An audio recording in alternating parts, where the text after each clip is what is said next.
coming to town to take on the world-famous Ohio State Buckeyes, ranked number 2 in the nation at 7-1.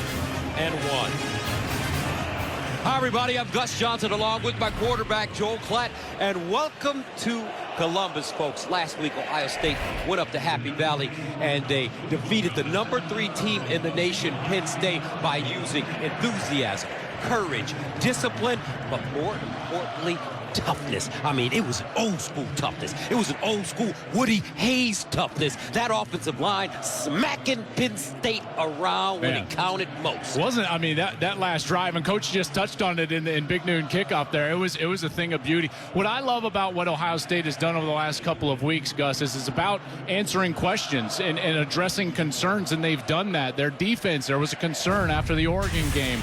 The offensive line after the Nebraska game. Well, what happened last week? The defense held strong. That fourth down stop inside the 5-yard line. Terrific goal line stand, but it's only good if your offense can back it up.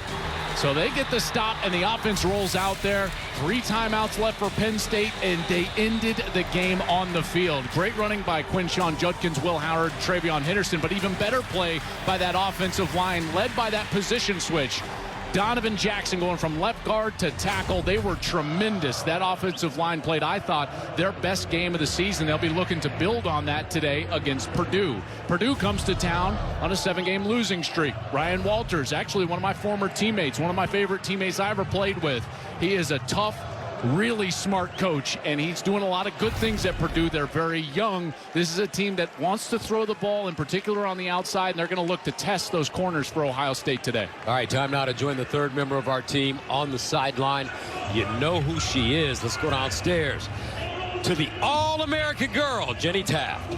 Well, guys, I love the way you were saying toughness. It was on display for the Buckeyes last week against Penn State, and the mindset this week is to keep that going. Coach Day challenged his players with this question, asking them, are we a tough team, or is that something we just do once in a while? I asked Emeka Egbuka specifically about that question from Coach Day, and he said you see it all the time with college football. A top team, an emotional win, and then a letdown performance the next week. We cannot do that at Ohio State. Our goal is to continue to show everyone who we are and that we are not going anywhere. Will Howard was the first to admit to me that his performance last week wasn't good enough. It really needed to be better, but it was the toughness from his team that got it done. And he said, I don't care if we're playing a 7-0 team or a team that's 1-7. Everyone brings their best against the Buckeyes, and we expect that today.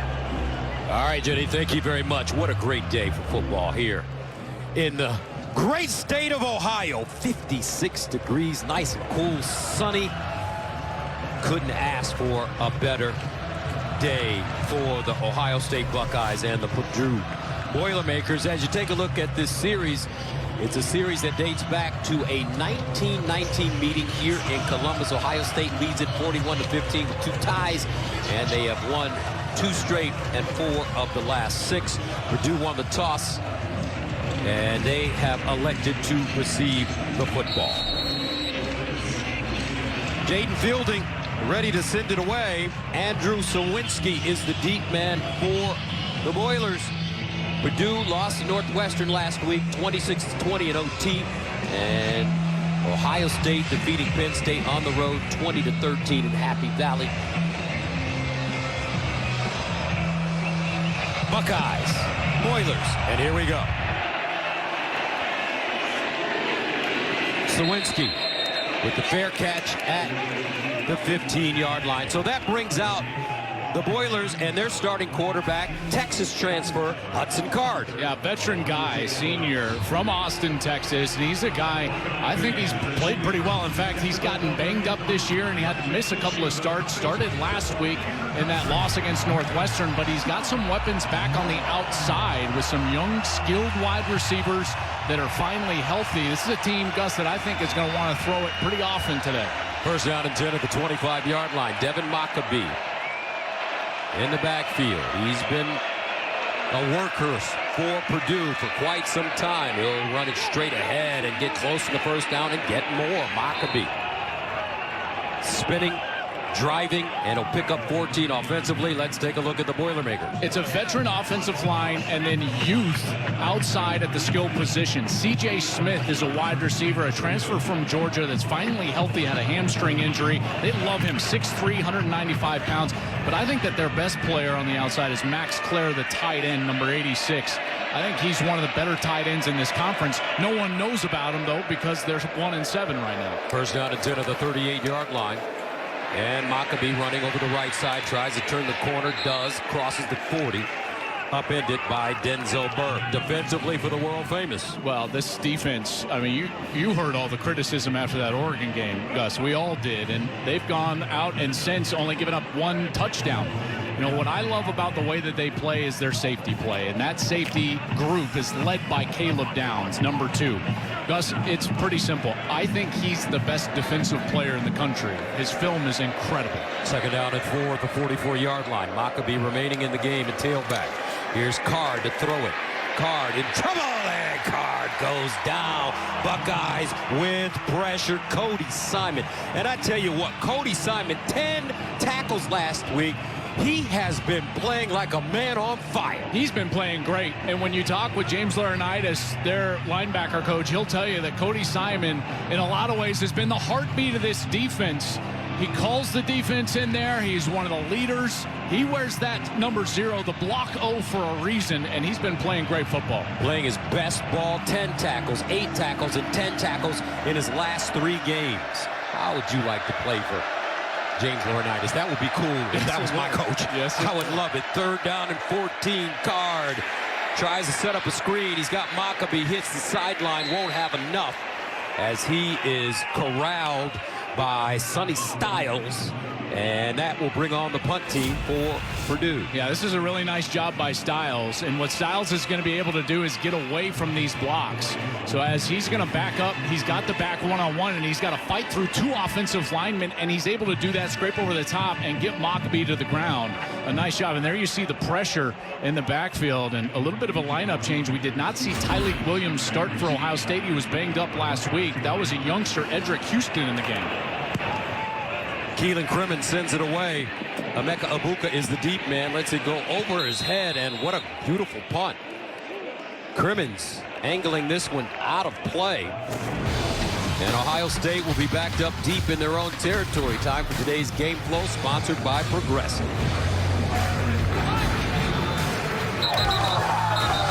Folks, he was about to pull a hamstring. I was worried about Jim Knowles in that dance.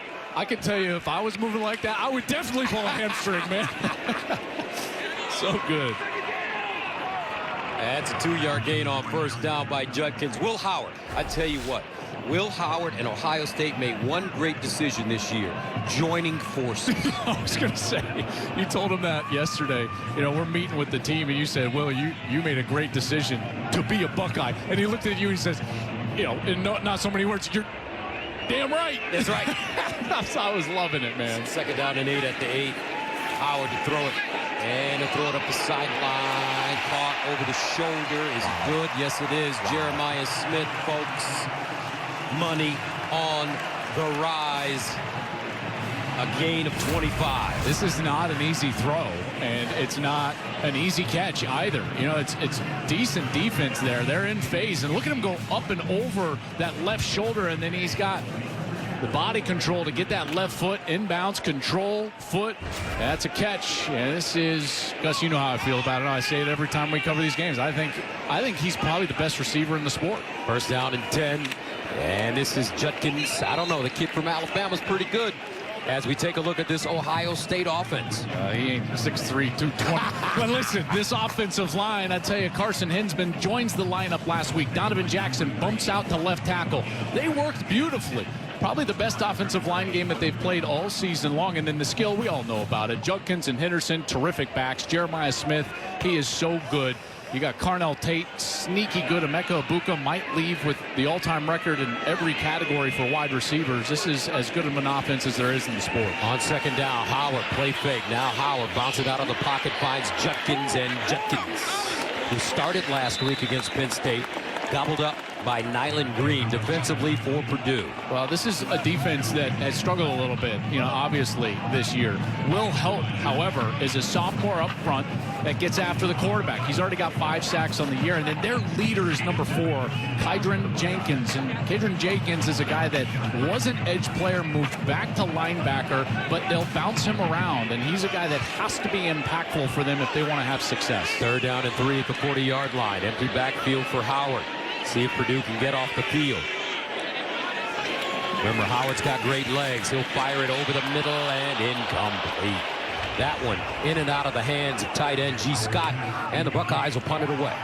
They did this last week as well on this all-out blitz against Penn State late in the game. They went to G. Scott on the side adjust because of all the blitzing, and they didn't throw it out to one of their wide receivers. And this one just over the reach of G. Scott. That ball has got to be down on the frame. You get an inside breaking route over the middle of the field as a quarterback, it's got to hit him in the chest.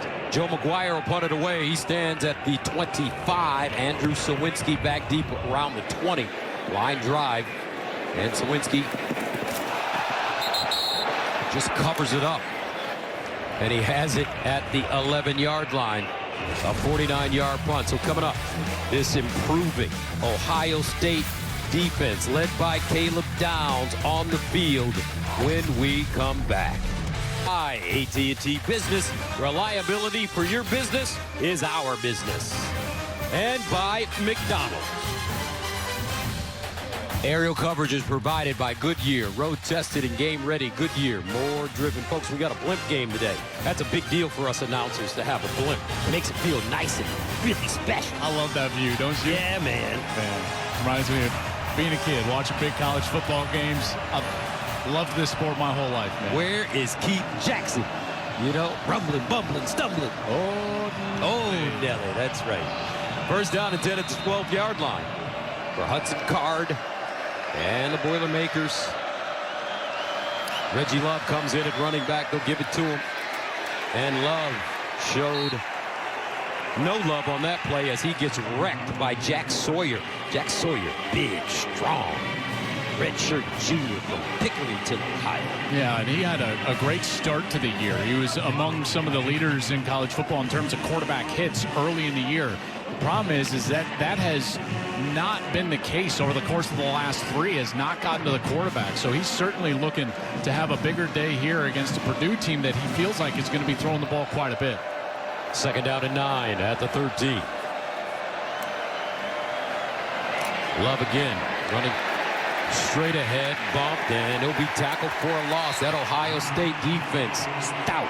JT Tuimoloau leading the way. This is just a tough situation, and Purdue has had some change-ups offensively. Ryan Walters, who's normally a defensive guy, he was a coordinator at Illinois. It's why he got the job here at Purdue. But Gus, he has taken over the play-calling duties on offense here mid-year, and he's done that the last 3 weeks. A couple of overtime losses. Their offense has certainly gotten a lot better, but this is a situation he told me he desperately wanted to avoid, deep in their own territory, and the obvious 3rd down passing situation. Well, you played with him. He came into Colorado. Was he a quarterback? He was. He was recruited as a quarterback. He was in the room that I was in. He moved to safety. He was a terrific player. Carr to throw it. Steps up in the pocket under pressure. Buys time. Running laterally on the move. Incomplete. And they'll have to punt it away as Arvell Reese was putting pressure on Hudson Card. Just nowhere to go with that ball. Only rushed 4. Nice rush in the middle of that field. Edric Houston, I've called his name now a couple of times. He was the initial pressure, Gus, and number 96 is a true freshman for Ohio State that they've moved from defensive end to defensive tackle here in his first year in Columbus. And he's getting a start today and already playing pretty well. Caleb Downs ready to return it for the Buckeyes as Crimmins hunts for the 2nd time out of his own end zone. And that one blocked. Loose. Buckeyes have it. What a play by Ohio State. Last couple of weeks, folks, they're doing it all phases. Offense, defense, and now special teams. Caden Curry gets himself loose on that edge. Here's number 92. And he gets in there and gets that right hand on that punt before Crimmins can get it away. And when you're in your own end zone as a punter, it's just got to be one step and kick, and he took that extra step. It allows Curry to get in there. Aggressive call from Ohio State, and now a short field for the offense. Ryan Day loving it. Caden Curry from Greenwood, Indiana, a junior, now Ohio State. First down and goal at the Purdue 8-yard line. Judkins in the backfield.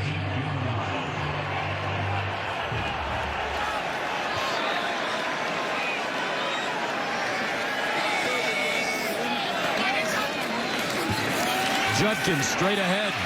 And he'll hop through the hole across the line of scrimmage. Lean down close to the 5. He'll pick up 2. Joe Anderson defensively.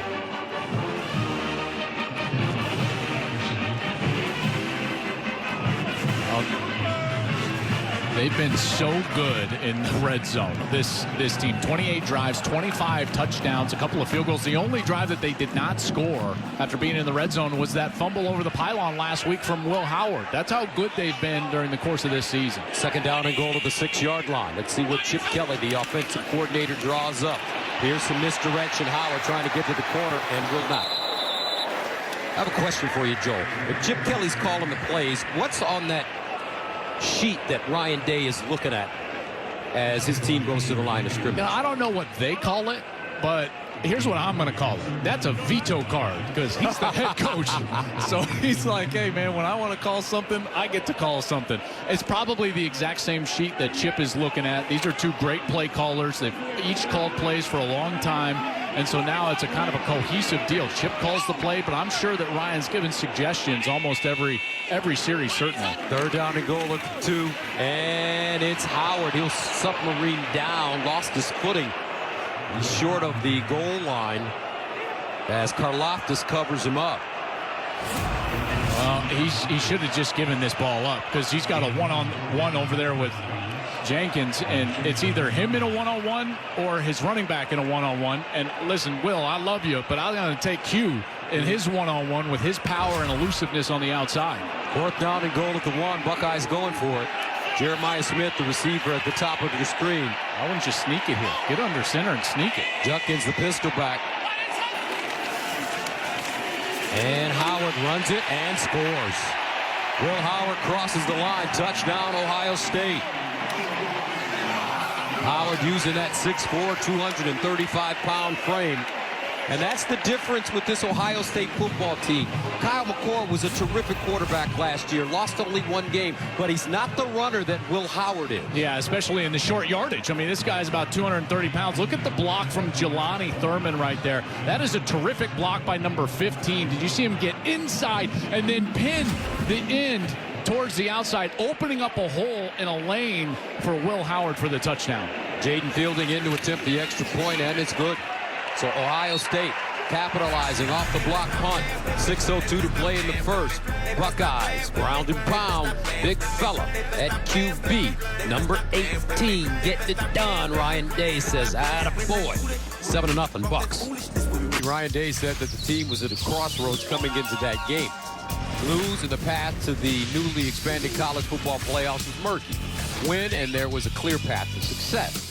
After the win, the Buckeyes should have a couple of weeks before the pressure mounts versus Indiana, the team up north, and potentially the Big Ten championship game. 7-0 Bucks. How about Indiana?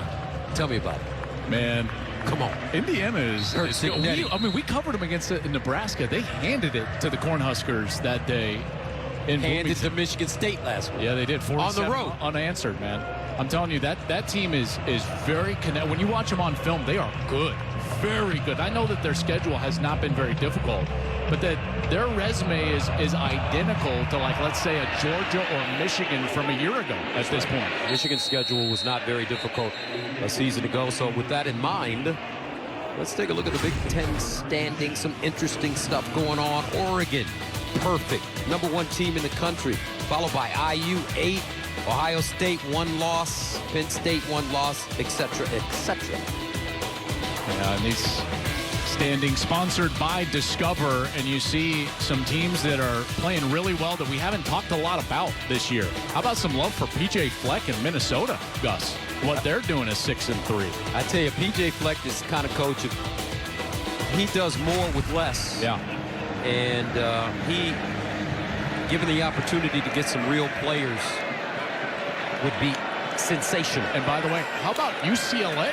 Deshaun Foster getting a huge win last night. That was great for the Bruins. Card throws this one to the sideline, and it's caught. Maccabee, some hard running after the catch, gets to the 40. Comey Simon again with the tackle, 5-yard gain. C.J. Hicks there as well. Yeah, this is a defense under Jim Knowles, you know, that everyone was really excited to see. I thought it could be one of the best defenses in the country. Jermaine Matthews, a young player, he's getting some time. This is a little different structure, though. I saw, yeah, this is very different. Look, it's a 3-down look. They've only got 3 defensive linemen. Thus, this is not usual, this structure, and they've got an extra player on the field right here. 2nd and 5 at the 30. Card hands it off. Maccabee, nice spin and a first down. It's one thing about Devin Maccabee, the junior from Boonville, Indiana. He runs so hard. Gain of 10. And that's what we saw. Remember a couple of years ago, this Purdue team under Jeff Brom went to the Big Ten championship game, and in large part due to Devin Maccabee, who kind of emerged that season into the starting running back, a former walk-on. And in fact, one of Ryan Walters' first things that he did when he got to Purdue was give Devin Maccabee a scholarship, and rightly so. He's a very good player. Ran for 968 yards as a freshman. Maccabee leading the team in rushing this year. First down at the 39. Maccabee served as the pistol back. He'll run it over the right side with more room.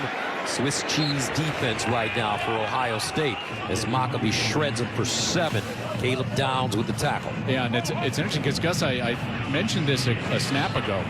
Mitchell Melton right now is in at defensive end, but he's not playing a traditional defensive end position. This is more of like a jack position. This looks a lot more like what Jim Knowles ran when he was at Oklahoma State a few years ago. People have wondered if this was ever going to make an appearance. So 3 down linemen for Ohio State. You've got the down lineman right there, and then you've got this jack position. There's Melton in a jack position. 2nd down to 3 at the 46. Maccabee, another first down. Right now, Purdue, this veteran offensive line just leaning on it. Yeah, well, what you got is big gaps in the defensive line. So if you play this structure, then you've got a nose tackle over the center, and then your other defensive linemen are all the way outside of the tackles. That gives you bubbles in the defense. And look at it, they get out of it right away. See those run plays, Gus? They ran them out of that defense right away. And now what do you got? You've got 2 defensive tackles in there right in the middle. Maccabee, 5 carries, 47 yards. He's averaging 9.4 yards per carry. Card turns the corner wide open, and Hudson Card will get out of bounds and pick up another first down for Purdue. That's a gain of 12. C.J. Hicks had a free run into the backfield. You're going to see Hicks right here, and he's going to be running, and this is Hudson Card just getting away ever so slightly. That play's got to be made if you're a defender. Card just gets out to the outside. Then there's nobody left because of that blitz. And Card is able to take off and get a new set of downs. First down at the 31-yard line for Purdue. Reggie Love comes in at running back now.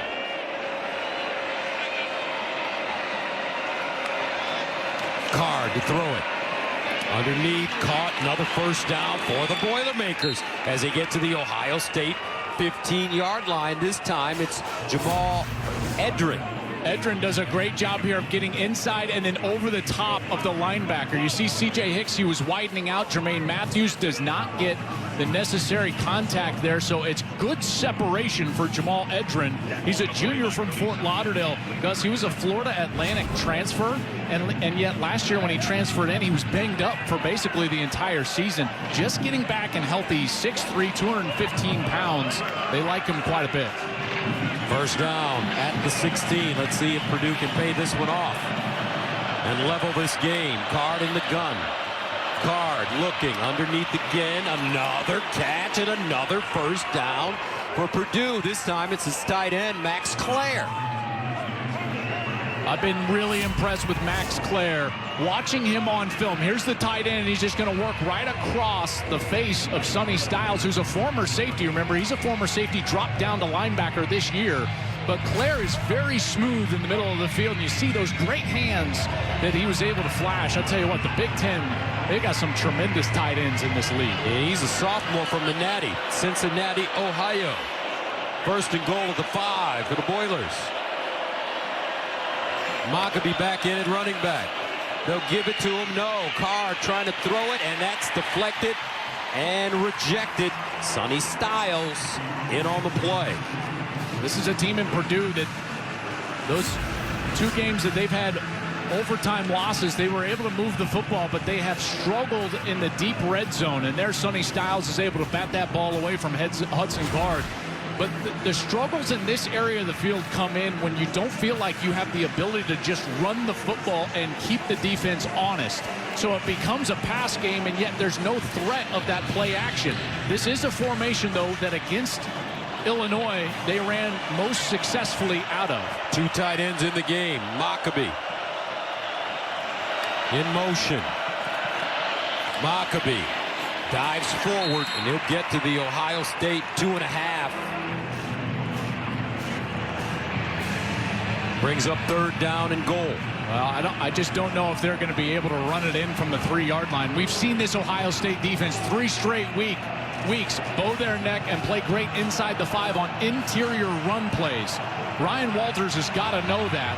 I would be shocked if this ball goes to the interior. It's likely a fake, and they'll try to get one of these one-on-one matchups on the outside. Maybe 4-down territory for Purdue. 3rd down and goal at the 3. Card in the corner, incomplete. Edrin, the intended receiver, in front of Jermaine Matthews.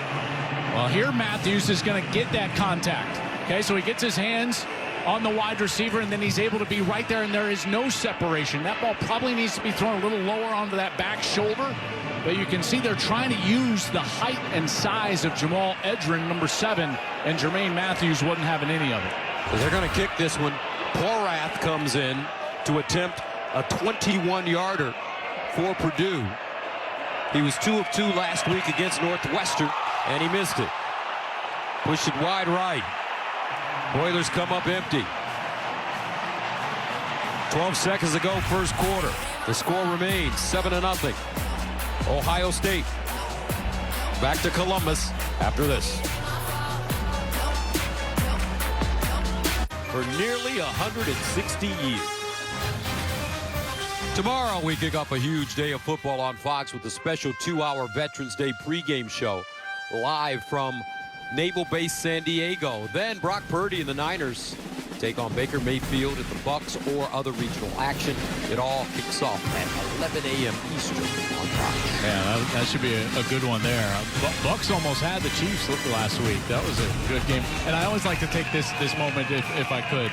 My dad is a veteran. He fought in Vietnam. Dad, Gary Clapp, I'm just so proud of you. Thank you for your service and all of those brave men and women around the world serving our country. And on first down, I haven't had a chance to meet your dad. What was his rank in the service? He was a first lieutenant of an artillery division and fought in Vietnam. And then when he came home, he was stationed in Yuma, Arizona, and he met a beautiful young woman by the name of Rita Harville. Wow. They fell in love, and here you are. And that's now it's your problem. Oh my God. That's what I was going to say. Your father went through Vietnam, but his hardest thing was to raise you. Oh, there's no doubt. Second down and 10 at the 20, and it is my problem now, folks. This should take us to the end of the quarter. As they run it straight ahead. Travion Henderson, nice slashing run. And they'll gain 13 yards. That takes us to the end of the first quarter. Ohio State on top of Purdue, 7-0. Buckeyes have blocked the punt. Will Howard got in the end zone. Second quarter coming up after this. Ohio Stadium. Fox Sports proudly salutes our nation's veterans and the organizations that serve them every day. Our veterans deserve to live with dignity and independence, not on the streets. This is why we are making camo our cause this Veterans Day in support of the Honor U.S. Vets campaign. Post wearing camo on social with hashtag HonorUSVets and visit go.fox/USVets to learn how you can help end veteran homelessness. Howard on first down. Fires out into the flats, and he has his receiver out of bounds. Travion Henderson will step out. Antonio Stevens right there with him. I'll tell you, Travion Henderson is playing like a man possessed this year. And it's not just his ability to carry the football. We know that he's dynamic carrying the football. Gus, but I'm telling you, I have not seen a running back block the way that Travion Henderson has been blocking both in the run game and in pass protection. Number 32 is having a great year. Second down and 4 to 38. Howard pulls it out, fires over the middle, and it's caught. Jeremiah Smith with the reception.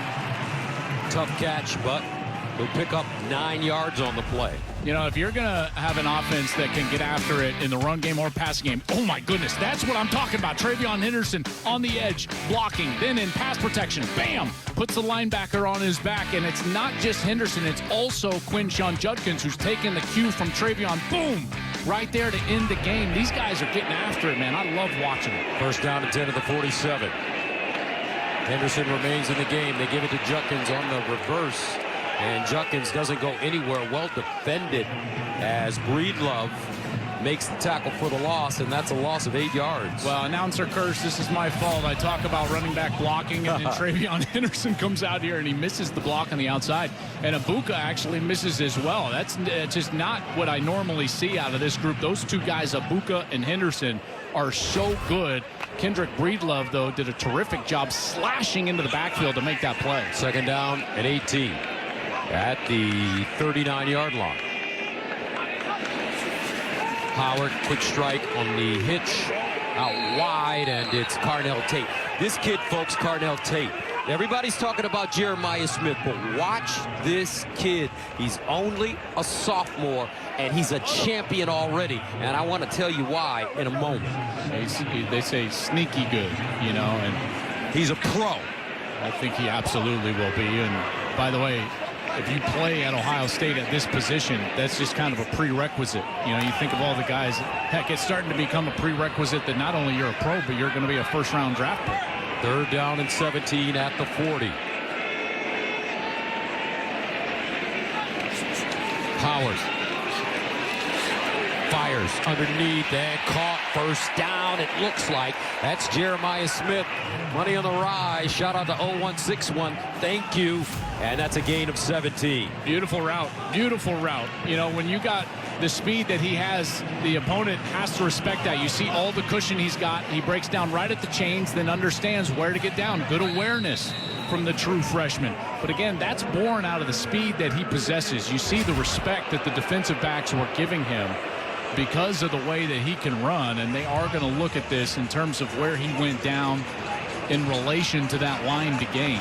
It was very close, so our referee, Chris Coit, and his crew will take another look at this.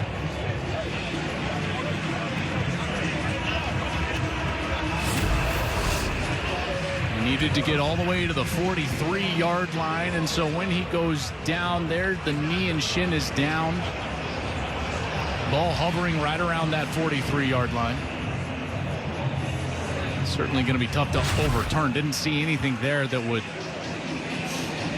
Jeremiah Smith last week against Penn State, 4 catches, 55 yards. Comes into this game with 39 catches on the season for close to 700 yards receiving and 8 touchdowns.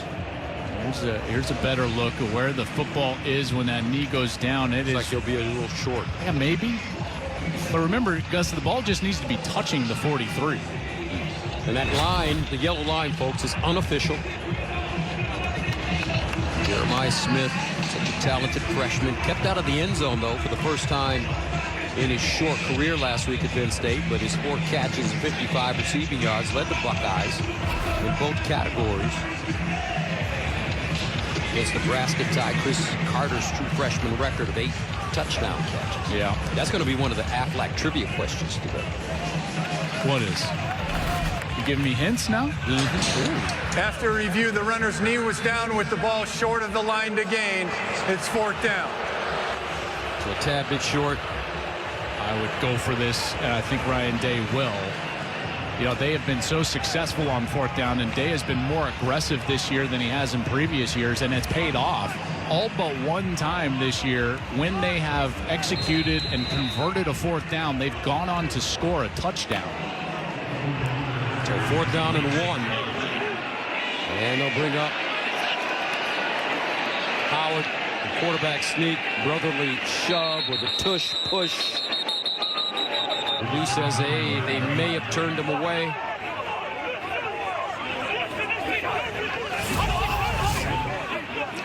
He just needs to get over that 43. So there's Jenkins, who's right there trying to hold him, and Judkins is the one pushing. And it does look like on forward progress that he was able to get that ball right here, that second push from Judkins to that line to gain, and they'll give it to him. They're off and running. First down at the 43 for the Buckeyes. Innocent motion. Howard looking, dumps it down. Henderson out of the backfield, and they'll gain some positive yardage. Make it 5 right in front of Nyland Green. Gus, at some point, you know, as a quarterback, you got to understand that, like, Jeremiah Smith is not covered, even if the coverage suggests that he should be covered. Is there a safety over top? Yes. Can you still throw it to him? Yes, because he's so fast. We're entering the territory with number 4 where you throw it to him regardless of safety position. And I think Will Howard is just starting to understand that. I thought he should have gone to 4 on the last play. Second down and 5 at the 38. And it's Henderson picking his way through the hole, and Travion will get the first down. Travion Henderson tackled by Dylan Thieneman. Thieneman is a tackle machine. Last year, over 100 tackles as a freshman, Gus. And he's a guy that was a preseason AP All-American. He's a Thorpe, Bednarik, Nagurski watch list guy. He's a good player. And they'll run it near side, out of bounds for Howard.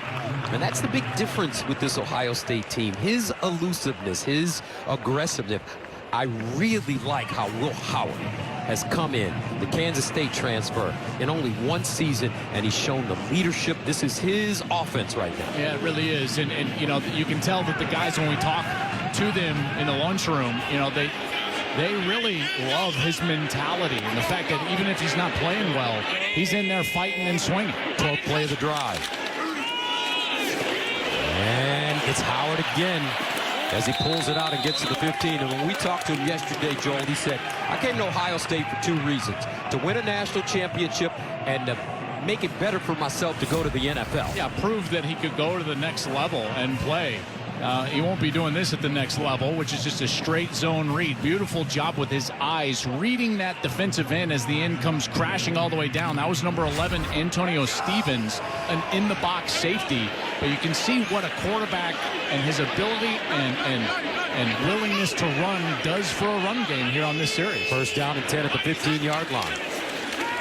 Howard sets up backside, looks, dumps it down, has a wide-open receiver, G. Scott.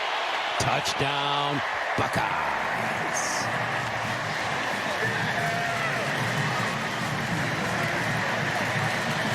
Tell you what, Will Howard can play, man. Joel, this kid's getting better and better every week. He really is.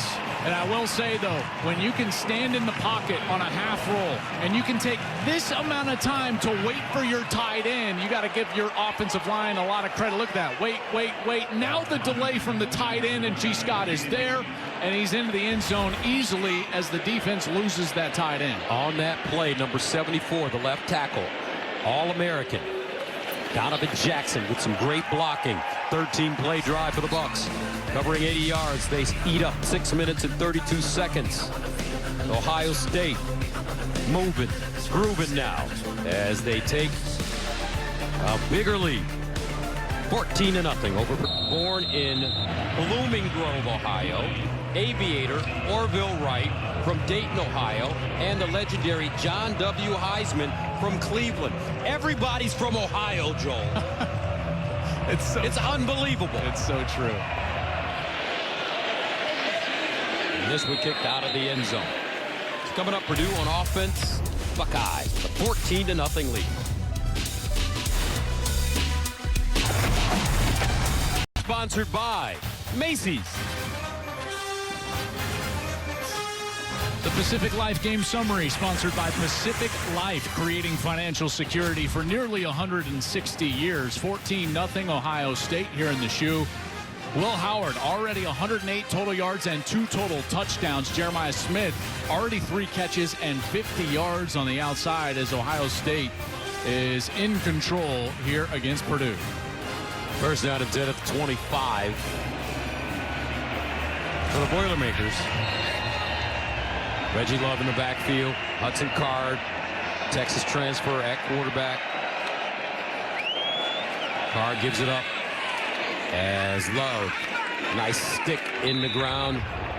He'll gain 4 yards on the play. Let's take a look at what this Buckeye defense has been doing. Yeah, what they've done is they've had a little bit different structure at times. You see the 3 down linemen. It means that there's those bubbles where I drew those yellow lines, and that's where Purdue tried to take advantage. Again, bubbles in the defense because there's just 3 down defensive linemen, and they run the interior. It's not a structure that Ohio State has shown very much at all this year, and now they're right back into their 4 defensive lineman look. Second down and 6 at the 29. And a handoff again. Not a lot of room for Love. Since the Oregon game, and the story is very interesting, folks. They lost by 1 point at Oregon. They come back.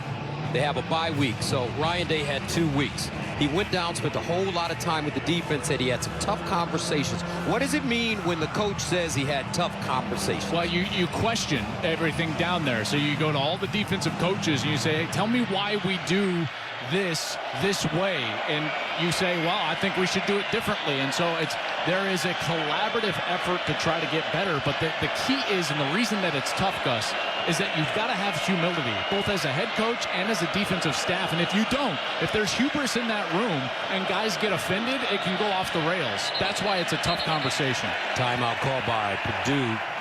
Play clock winding down. And we'll take a break. When we come back, Purdue facing a 3rd down and 5 here in the second. Games coming your way next. Shedeur Sanders leads 20th ranked Colorado against Texas Tech. Then at 8 Eastern, catch Nevada as they try and slow down Ashton Genty. And 12th ranked Boise State. It all coming next on Fox. I know you're Buffaloes. You're excited. Deion's got a bowl eligible. They're doing well in the Big 12, Joel. And maybe more to come. You know, this is a team that, if they can get a tough win today, you know, they've got 10 wins in their sight, can possibly play for a Big 12 title. 3rd down and 4 at the 31. Card in trouble. Throws on the move. And a nice throw and great catch. As Morissette somehow dug that one out. And picks up 6. Yeah, this is a great throw from Card because he's rolling to his left and he's able to get himself all the way back to throw that ball with a little pace to Morissette. And you can see that's Lorenzo Styles in coverage, laying out, just can't get a hand on the football. And Morissette with a catch and a 1st down. From the 37.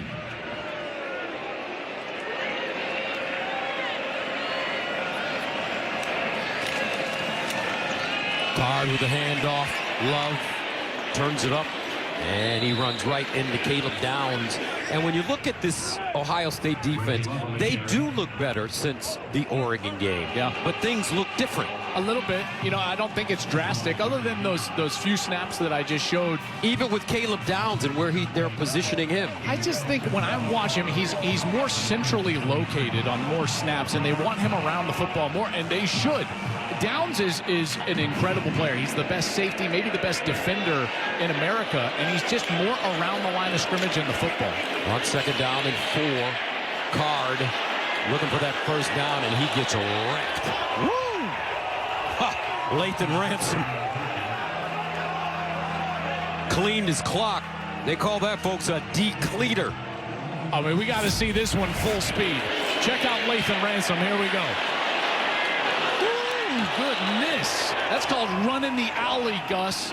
Lathan Ransom, the senior from Tucson, laying the wood. Lathan Ransom returned from an undisclosed injury the previous week and was one of the best players on the field at Penn State. Had 7 tackles, broke a pass up, 3rd down and 1. Oilers get the first down. I'll say this for Purdue. I watched all their snaps from this season, and early in the year they were really struggling, and Ryan Walters made the difficult decision to fire. You watched every snap? Oh yeah, I'm a nerd. I love doing this stuff. Like, this is what I do, and he fired his offensive coordinator, Graham Harrell, and Graham was a friend of his, and that was a tough decision that he had to make. Graham was here with him last year, and he made that switch, and then a week later took over play calling duties himself. But I will tell you, since then they have been much better offensively. On first down, Maccabee. Jack Sawyer defensively for the Buckeyes, a gain of 2. And here's what I love about it, and this is why I watch all that film, Gus, because it tells a story. And Ryan Walters, as a former defensive coach, you know what he calls a lot of and creates? What? Conflict. And why does he do that? Because he hated to see it as a defensive coordinator. So in a lot of ways, Ryan Walters is calling a game to beat his former self, because he understands what gives defensive coordinators nightmares and headaches. Very interesting theory there, Joe. 2nd and 8 at the 49. Card steps up in the pocket, buys time, and finally and wisely slides down in front of Cody Simon. 1-yard gain. The secondary is doing a nice job. It seems like every play, Card on his first and even second read can't go anywhere. And this secondary, which was under heavy criticism after that Oregon game, Davison Igbinosun, Denzel Burke specifically, these guys are playing really well today. And then they've added Jermaine Matthews as well, number 24, a guy that's gotten a lot of time. Lorenzo Styles since then has gotten a lot of time. They're certainly playing well today. 3rd down and 7 at the 48. Purdue looking to extend their drive with 3 minutes to go in the second. Card under pressure and sacked again. Jack Sawyer. A loss of 10. Sonny Styles as well. This is a great job, because watch Styles. He's actually blocking the guard.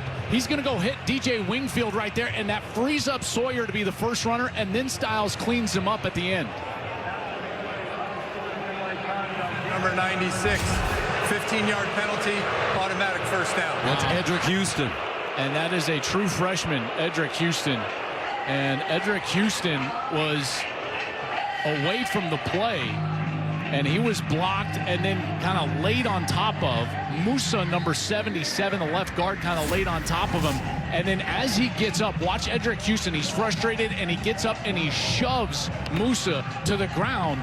And yeah, it might be a little bit of a flop, but you can't do that. And Edric Houston, as a true freshman, just caused his team to stay on the field. That is a massive penalty. First down at the 43. Maccabee hopping through the hole. Gains 3 yards on the play. Stopped by Ty Hamilton. I love how Ty Hamilton and Tyleik Williams have been playing over the last few games. Yeah, I agree. 58-91, folks. And 91, Tyleik Williams not going to get a lot of time today because he was banged up last week against Penn State, which is why we saw Edric Houston in the game here. But you're right about Ty Hamilton. Ty Hamilton, 6'3", 295. He's been a mainstay in there, making those goal line stops, creating pressure. Big reason why Ohio State is up 14-0 here in the second quarter. For halftime, 5th-ranked Texas aims to fine-tune its playoff resume. Can number 4 Miami remain undefeated? And the Big Noon Kickoff crew previews Coach Prime's trip to Lubbock. Colorado in the mix for the Big 12 title. Gus and Joe, can you believe that? We'll see you at the half. All right, Sergeant Mike, United States Air Force. Mike, I tell you, every time you see him, man, he looks better and better. Money must be good out there in Los Angeles for the big fella. Always looking fit. He looks ready to go. He'll right? body slam you, I tell you. Right. That's right. 2nd down and 7. At the 40-yard line, Devin Maccabee remains in the game. And they'll give it to Devin. Tough running once again. Runs into Jack Sawyer. Sawyer 6'5", folks. 260. Ooh. Yeah, I tell you, he made that play with the other defensive end, JT Tuimoloau. Those guys committed together in the same year. They are both considered top 5 players in their class. But I will say, I think that they have underperformed a little bit as a tandem here at Ohio State. And yet, here we are in November in a stretch run towards, for them, they're hoping a Big Ten title and maybe more. With one loss by 1 point on the road to the #1 team in the nation. And a big reason why they feel good about their prospects moving forward is that they feel they're going to get the best football from Tuimoloau and Jack Sawyer here over the next 5-6 weeks. They've been tweaking the defensive line at Ohio State. 3rd down and 3 at the 36.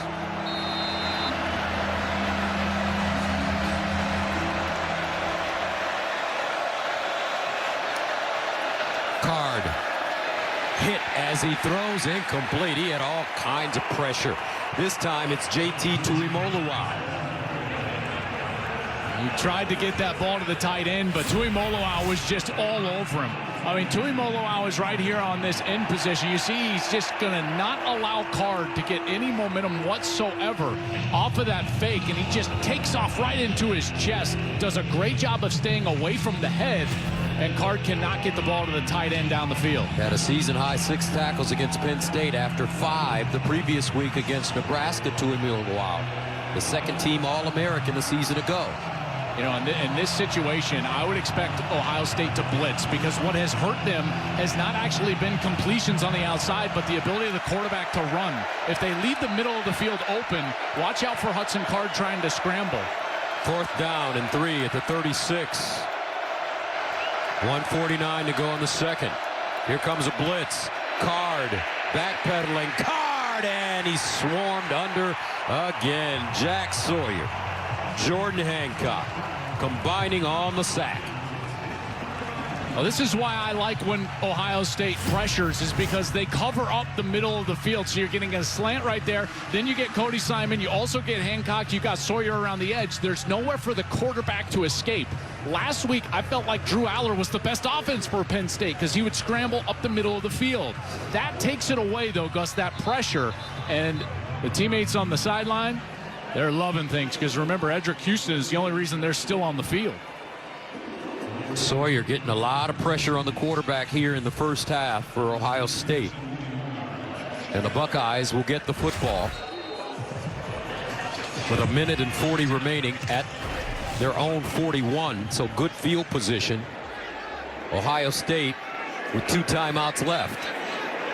Travion Henderson in at running back. He can pop one at any time. They'll give it to him with a huge hole. There he goes. Travion on the gallop. And it's a 1st down inside Purdue territory. Gained 16 yards. Stopped by Jefferson and Green. So you wonder, like, are you taking a shot to Jeremiah here at some point? Here we go. Howard looking. Howard fires. Incomplete. And there's Jeremiah Smith. I'd like to see him to go to Carnell Tate a little bit more, Joel. And that would, I think, really free things up for Jeremiah Smith. Well, Smith was facing a lot of contact right there. In the back end, they were trying to get that corner route thrown, and Purdue hands all over Smith. Couldn't get to the ball. 2nd down and 10 at the 43. 1:26 to go. Tate, the receiver at the bottom of your screen. Howard. Sideline throw. Jeremiah Smith again. Close to that 1st down. This is an opportunity for Ohio State to really open things up. Remember, they will receive the second half kick, and when you got free access, meaning the corner has deep responsibility, which Bostros Alessandro does there, number 19, it's an easy throw to go underneath him like that. 3rd down and 1. Judkins in at running back. They'll give it to Quinshawn on the edge, and Junkins inside the 20. A gain of 16. Great run from Q. Q's got that explosiveness on the interior, needed the first, and they got it. They do not need to go fast here. They've got plenty of time. You don't want to give Purdue the ball back with a couple of timeouts and too much on the clock, so they can slow things down. 1st down at the 19. Howard, all kinds of time. Now Howard in trouble and sack. Great job, Cole Brevard. The Penn State transfer from Carmel, Indiana, got to the quarterback, a loss of 9. And now they've got a player down, and that's the left guard, Carson Hinsman. And he's been playing excellent. He came into the lineup last week. Donovan Jackson moving from left guard out to left tackle because of the injury to Josh Simmons. Zin Mahalski, who tried to play left tackle, he also got banged out. Watch 75, Carson Hinsman. And he's in there and just gets that right leg bent back on him. Rolled up. He goes down immediately right there, and they will use a timeout after this. One of their 2 timeouts. You can see he's grabbing that left knee. Carson started 12 games at center last year. Didn't play as well as they wanted him to play. And then when all of the injuries took place with Josh Simmons, the left tackle, going out, they had to shift some things around. Donovan Jackson moving to that left tackle. They put Hinsman in there last week, and he was wonderful. Wouldn't you say, Joel? I thought he played great. I really thought he played great. And him being up and bending that leg, that is a really good sign. Let's go downstairs to JT. Well, Donovan Jackson was just so complimentary of Carson Hinsman and how he stepped into the role last week. He told me the two were together watching film from 6 a.m. to 9 p.m. all last week. And keep in mind, like you mentioned, Gus, Carson did lose that starting spot last year. But the best thing about it, Donovan told me he never lost hope that he could be a factor again. Great sign he's up on his feet, and I'll keep you guys posted. Second down and 19. At the 28, Howard sets, delivers, caught. Smith gets down the sideline and out of bounds close to the 15-yard line.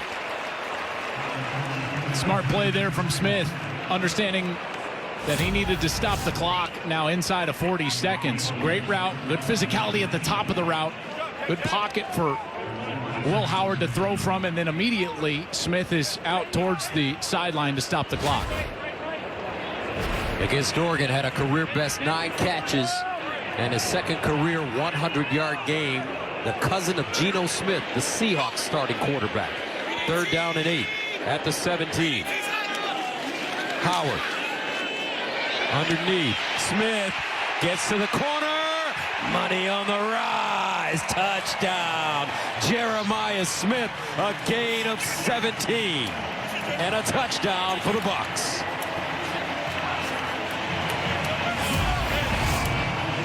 The speed from Smith.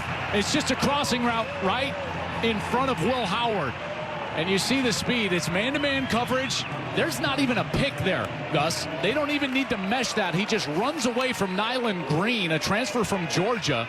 And Howard got rolled up on in the backfield, and he was grabbing at that left knee. So, man, a lot of intrigue now just in the health of the Buckeyes here at halftime. So let's not stand on ceremony. Ohio State 38-point favorites in this game against Purdue, who's lost 7 in a row. Next week they take on Northwestern on the road. It's important for Ryan Day, as he told us, for his team to continue to execute, to continue to show toughness, but more importantly, to avoid injuries going into that Indiana game in a few weeks. And I'll just tell you this right now. If you were to say and ask this coaching staff, what is the area of your team that you can ill afford to lose a player, it would have been the left side of the offensive line. Who goes down? Carson Hinsman. So we'll have to wait and see about his injury. It was a great sign that he was up and walking around, and then you never want to lose your quarterback, and we'll see about Will Howard as he got rolled up on and was grabbing at his left knee. Expect to see backup quarterback Dever Brown in this game as Ohio State goes on a 7-play, 59-yard drive, and they score in 1 minute and 13 seconds. How good is Smith on that drive? He can just take over a game like no wide receiver I've seen in a long time. I mean, Marvin did that at times, but Smith is just like, there's something different about Jeremiah Smith. Let's go downstairs to JT. So everyone praises Jeremiah Smith and his work ethic, everything he does when he's not on the football field. So I had to go to the source, Ohio State strength coach Mickey Mariotti. Now, he told me something interesting, that sometimes when you're as naturally gifted as Jeremiah Smith, you actually don't work as hard in the weight room He is the total opposite. He said, I'll look over and I'll say, do 4 reps. He's doing 12. I'll say 100 pounds. He's doing 150. The guy will not stop. And every time Coach Mick says, hey, you don't need to do that, he goes, I got to get stronger. It is all about strength for Jeremiah Smith, and he's getting it done. No doubt about it. Buckeyes up 21-0. First down at the 25 for Purdue, and it's Love. Gets to the edge. And knocked out of bounds short of the 30-yard line by Jordan Hancock. A gain of 4. I can tell you that every Buckeye fan watching this broadcast and the 100,000 in the stadium, Gus, they're right now worried about the 2 players that limped off the field. And Will Howard is on the sideline. He does seem to be okay. There's Hinsman. He's got a smile, so... I'm going to send a shout out to Mr. Donjoy. Donjoy above. Oh, there we go. We get the nice auto. Donjoy, by the way, is the brand of the knee brace, Gus. So that's why he's giving a shout out to Mr. Donjoy, because he feels like the knee brace might have helped him there. Oh, so Donjoy knee braces? That's right. Oh, okay. That's right. He's got that Donjoy on. And that should take us to the end of the first half. Ohio State calmly dominating. 21-0 is our score as we head to the halftime break. Now we'll send you to L.A., where Sergeant Mike and the guys are standing by for the State Farm halftime show. 21-0. Buckeyes on top. 181 total yards, 60 on the ground, and those 3 sacks. They've been terrific in the red zone, and they are in control here today. So Ohio State up 21-0. And they'll bring it out of the end zone over the 20-yard line. Let's go downstairs and check in with JT. Travion Henderson on the return. Well, Gus, I will start with an injury update for the Buckeyes. Both Will Howard and Carson Hinsman looked fine running back out here from the locker room. I did specifically ask Day about Hinsman when we were walking in together. He said, thankfully, he is good. They do not need any more injuries to the O-line. Now, I also asked Coach Day specifically if he would have any words with freshman Edric Houston after that unsportsmanlike conduct penalty, and he looked at me pretty upset, and he said it comes down to discipline. If that play costs us the game, he will not hear the end of it. He has to learn from it as a freshman, but we all do as a team. Now, for Purdue, obviously, they're down a couple scores. Hudson Card needs to clean up his feet, find some completions. They need to win this half. Thank you very much, Jenny. On first down, Howard delivers a strike to the sideline, and it's caught out of bounds. Nice catch by Jelani Thurman, the sophomore tight end. Will Howard, 15 consecutive game with 2+ total touchdown. That's the longest active streak in college football. He certainly got that rhythm going late in the series. Sometimes you get into that 2-minute mode and you go fast at the end of a half, and it can really put you in great rhythm for the second half throwing the football. Howard so far 12 of 15, 140 yards, 2 touchdowns, no picks. First down at the 37. Here's a handoff. Judkins spinning out of trouble, still on the move, and finally gobbled up. Thieneman with the tackle to the hard way for Quinshon Judkins. I mean, he spun away from 2, didn't he? He almost broke that. Watch the vision here. He's going to go left, and now he spins away from 1 tackler. He contacts another, spins away from that tackler, and then Thieneman is there to finally clean him up.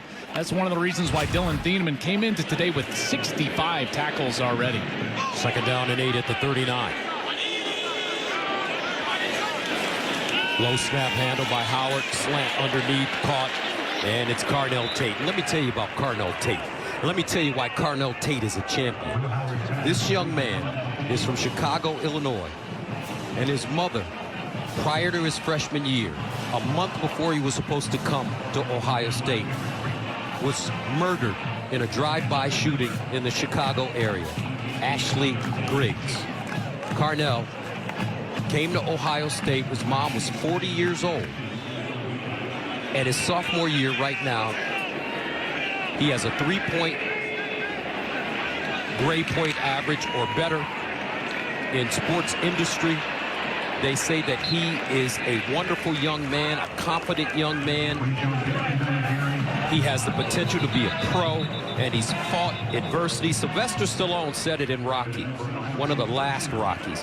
He said the testament of a champion is not only can you get up when you're knocked down, but can you get up when you're knocked down and continue to move forward. That's what this young man is doing. He is so impressive to me. Carnell Tate. Back after this. 21-0, Ohio State on top of Purdue here in the third quarter. Gus Johnson, Joel Klatt, Jenny Taft with you. First down and 10 of the 47 for the Buckeyes. Balanced affair for the Buckeyes today. Here's Howard going deep. He's got his man. Carnell Tate couldn't hold on. Just a touch underthrown from Will Howard. That's his tendency this year, is to be a bit short. You can see Carnell Tate has to come back to the ball, and that's what allowed Thieneman to get his right hand in there and just strip it away. Carnell Tate, I tell you, his coaches just absolutely love his work ethic, his maturity. He has come in and handled his business and is one of the better players on this team. And just, as Ryan Day says, he is a sneaky pro and is going to have a bright future. 19 years old. Howard again underneath, and he gets to Tate. Trying to get some taters today. You're a baseball player. Some taters. That means you're going deep, folks. You're going over the fence. And here's the thing about Tate and his role in this offense, Gus, as the number 3 receiver behind Emeka and Jeremiah Smith, is that because coverage is going to roll towards Smith at times, Tate is going to have the opportunity to have huge catches down the stretch of this season. First down from the 39 over the middle. And it's Judkins. Quinshawn. What I don't understand, why would Quinshawn Judkins, 1,000-yard back both years at Ole Miss, come to Ohio State for less carries? Well, specifically because it's less carries, to take some of those hits off of him. If you look over the last couple of years, you know, he had 146 carries in each of the last 2 years at this point in the season through 8 games. That's about 18.3 per game. He's down to 95 total, 11.9. Gus, that has allowed him to be more fresh. He's averaging more yards per carry, career best 6.5 per carry. He's a better back because of the fewer touches. Judkins will be lucky to get back to the line of scrimmage. But you would think that a running back will want to carry it 30 times a game or 32 times a game to get that rhythm. Not in this day and age. Okay. Football has just changed dramatically. Why is that? I don't understand. Because at the next level, they don't want a guy that has had too many carries, because they feel like there's not enough tread on the tires left for their NFL career. So you want guys that are fresh and still have a lot to give. And, Gus, at the next level, you got to be a great pass catcher as well. So showing the ability to do both is vital. 3rd and 3. Howard look for that first down, and he has it over the middle. Guess who? Tater. Carnell Tate, gain of 12. Showing a little toughness after the catch, too. Spinning and getting upfield. Nice little series here for Ohio State, and you can tell like they're rolling in some other wide receivers already. We'll see these 5 offensive linemen, but we're starting to see some of the other wide receivers come into the game. Now Emeka's on the field, but also with number 13 Bryson Rogers, who's in the slot. First down and 10 of the 20-yard line. Howard really unloading it now, and incomplete. That ball in the corner intended for Emeka Egbuka. Emeka Egbuka graduated in 3 years at Ohio State with a business degree. His father said he wouldn't be able to leave Ohio State if he didn't get his degree, and he's got it in his pocket right now. I've been so impressed over the years with Emeka Egbuka. Obviously with his play on the field. I think that's obvious. But I think even more so with just the human that he is. He's one of the great players and people that I've covered in my career, and certainly a guy that anybody, regardless of who you're a fan of, you can root for Emeka Egbuka. 2nd and 10. Here's a slant. Tate again with the catch. You were with Emeka before the game, weren't you? Walking on the field. Yeah, he's one of these guys that, and this is not always the case in college football. Gus, we did a little bit of an interview for Big Noon Kickoff where even before the game we did a walk and talk. That doesn't generally happen unless your coaches, the sports information director, Jerry Emick, everybody trusts you implicitly. And they do, because he's an adult. And Emeka Egbuka is a guy that, again, I've just thought very highly of. He has a good chance to leave Ohio State with almost every receiving record they have in the books. He's been that good for a long time. Trips at the bottom of your screen. Howard looks the other way. Howard goes through his progressions. Look at the blocking from the offensive line. Howard loses an edge in the backfield and will be down for a loss. And he's not happy about it. No, he Too much time in the pocket, Joel. He's got too much time. The offensive line has done too well.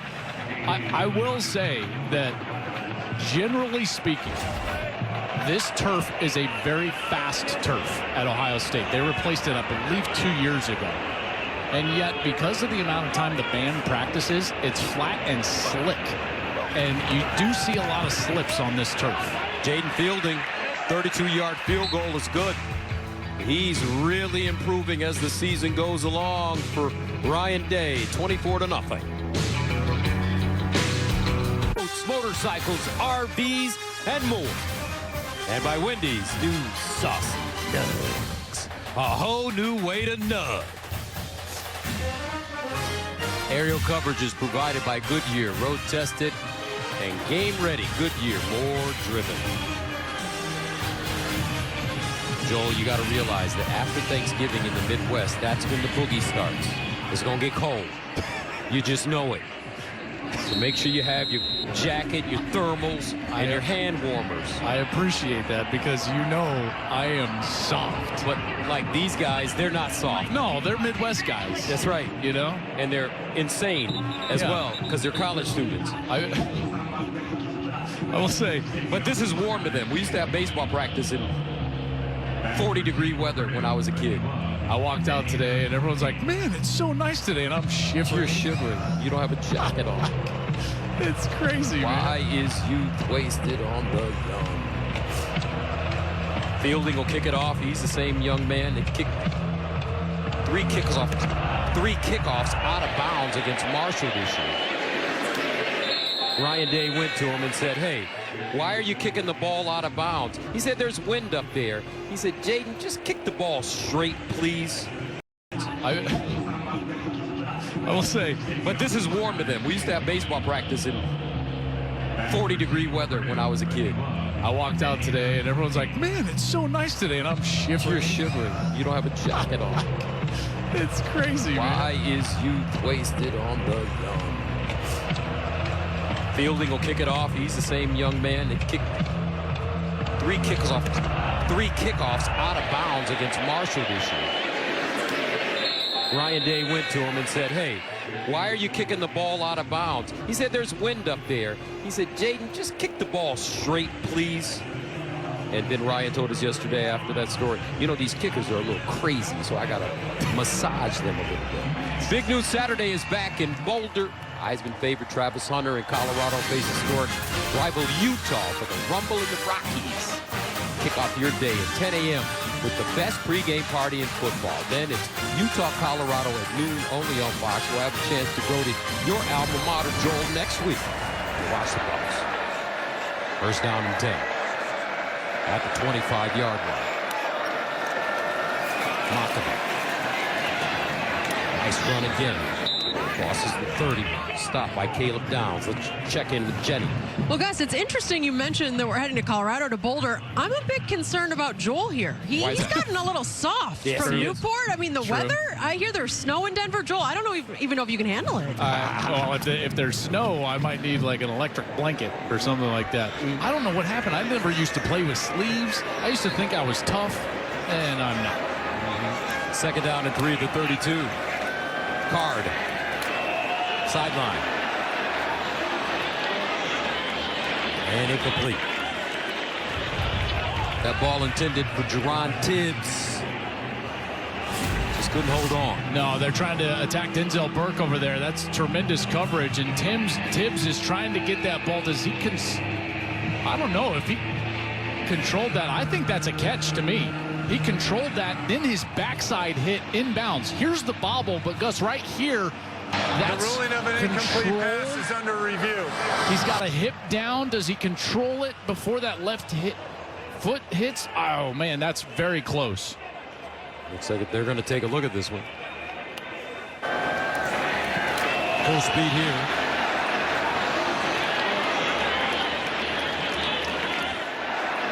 Tibbs is another one of these young players. You know, I told you about these Purdue skill position players. He's just a sophomore from Indianapolis, a really good player. He's 6'3", 214. They've got a lot of young guys that have length and speed. C.J. Smith is 6'3", 195. Morset, 6'1", 200. Edrin, 6'3", 215. All of those guys should be back. And they were trying to attack on the outside. That one sure looked close to being a catch. Let's go to Gene Blandino. And Dean, your thoughts on this play? Key here is going to be, does he get control with that left hand before that left foot touches out of bounds? We had a couple of great looks. I like it as a catch. I think he does pin that ball up against his body. He's going to bobble it on the way to the ground, and then he's going to bring it in with the left hand. The right hand appears to keep it off the ground. To me, this is a catch. It's close, but I would overturn this. Yeah, Dean, I tend to agree with you. You know, I mean, that ball is pretty secure before that toe touches the white turf. Tibbs, 4 or more catches 4 times this season, including last week against Northwestern. Caught a career best 5 balls against Nebraska as well. Cathedral High School in Indy. You know, I've talked with Ryan, like we touched on. Ryan Walters is a former teammate of mine, head coach for Purdue. A really, really good young coach. And we've talked about the youth that he's got on this team and how he feels like, you know, they've played a really tough schedule. They've got young players that are starting to get better and better every single week, and Tibbs is one of those guys.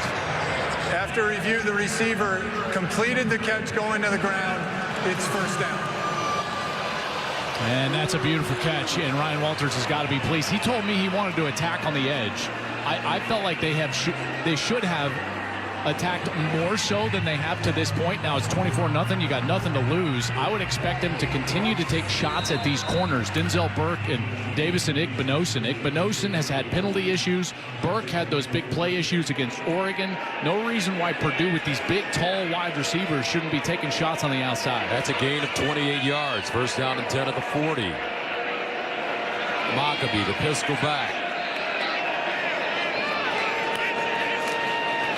Mockabee running right with a lane, and he's finally slung down at the end. Cody Simon again, of course. After a gain of 2 yards, Mockabee 11 carries, 66 yards. They've run the ball just enough, Purdue has, to keep Ohio State honest and keep those safeties in the middle of the field and downhill so that they can try to get these one-on-ones on the outside. And again, I would just say, like, that's where they have favorable matchups, is on the outside against these corners. Second down and 8. Card to throw. Card underneath, incomplete. That one thrown into heavy traffic. Morset, closest man of the football. Jordan Hancock defensively for the Bucks. Hancock has had a great season. Jordan Hancock, this trio of safeties with Lathan Ransom and Caleb Downs. These guys are a premier safety group. And now on third down, they've got to make sure that they know where Max Clare is, number 86, the tight end, who's the primary target on third down. But again, these wide receivers have length and they need to be sticky in coverage. 3rd and 8 at the 38.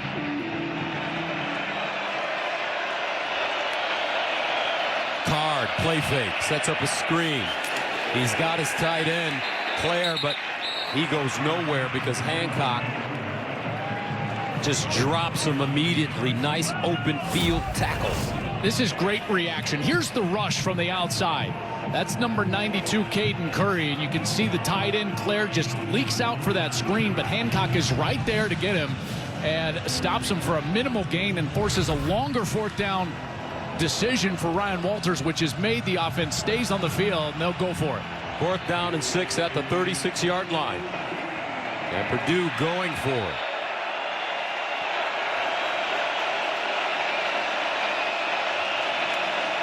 Hudson Card steps into his throw, sideline, incomplete. And Purdue turns it over on downs, but there is a flag on the play. Yeah, this one's going to go against Igbinosun. And again, he's one of the most penalized players in college football over on that far Pass side. interference, defense number 1, 15-yard penalty, automatic first down. He's just impeding the wide receiver's ability to get down the field the entire time. That's Edrin, number 7, who's trying to work against Davison Igbinosun. And Igbinosun is a guy that has had a huge problem. He bounced back last week, had a nice day, but man. Carr throwing and picked off in the end zone. Ohio State has it. Lathan Ransom advances it up the field to the 25.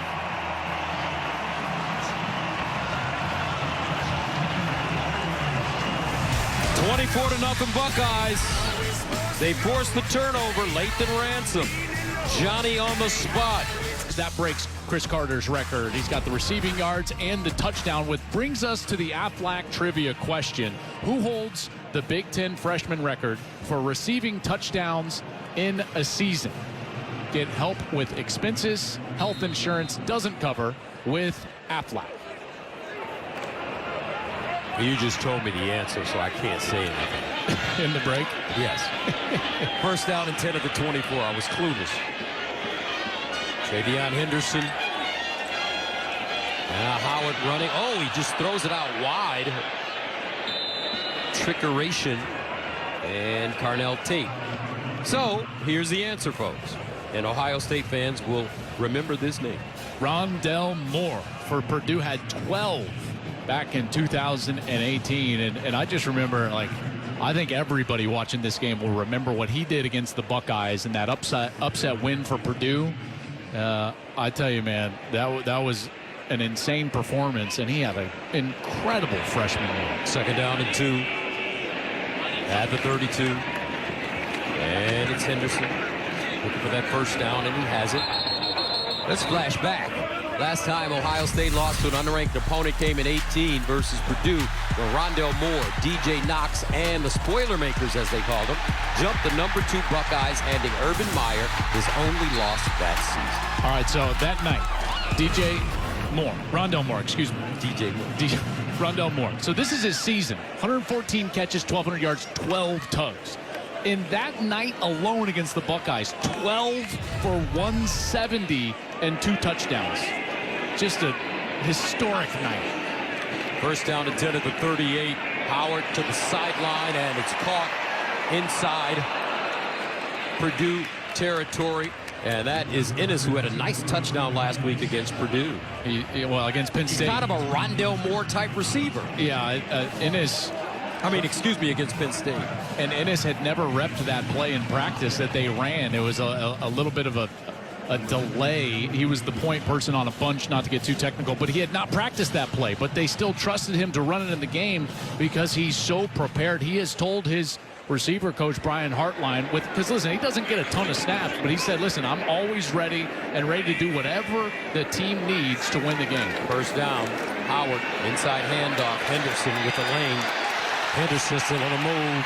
Travion Henderson goes down inside the Purdue 20-yard line. He'll gain 28 yards on the play. Jenkins with the tackle. Yeah, and a beautiful job right here of using Judkins in motion and then blocking down with this side, and then they pull around from the right side, and look at all of that lane that Henderson has to run, and there you see the burst. I tell you, man, he looks fresh. If I say Quinshon Judkins is benefiting from a lack of carries or minimal carries this year, Travion Henderson is doing the same. He's averaging 7 yards per carry on the year, and you see that burst right there. 24-0 Ohio State. Timeout on the field. Back after this. It is sponsored by Allstate. You're in good hands. Track and field legend Jesse Owens won a record 8 individual NCAA championships in 35 and 36 while attending Ohio State. At the 1936 Summer Olympics in Berlin, Owens achieved international fame after winning 4 gold medals in the 100, 200 meters, 4x100, and the long jump. Jesse Owens made Ohio State world famous with that performance at the 1936 games. And this one, Travion Henderson gets into the end zone for a touchdown. 19-yard run. And Ohio State takes a 30-0 lead. Well, there's going to be one player unblocked, but I do have to credit the right tackle here, Josh Fryer. He goes all the way to the outside, and look at that block. So there's the unblocked man right there. That's Jeffrey Umba.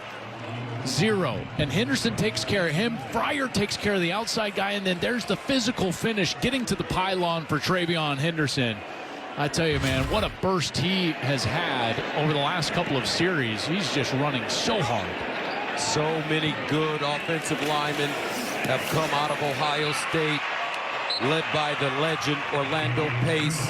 Then you have guys like Jim Parker from 54 to 56, Bill Willis from 42 to 44, Warren Amling from 44 to 46, Nick Mangold, remember him, from 2002 to 2005. Here's the question for Ohio State, Joel.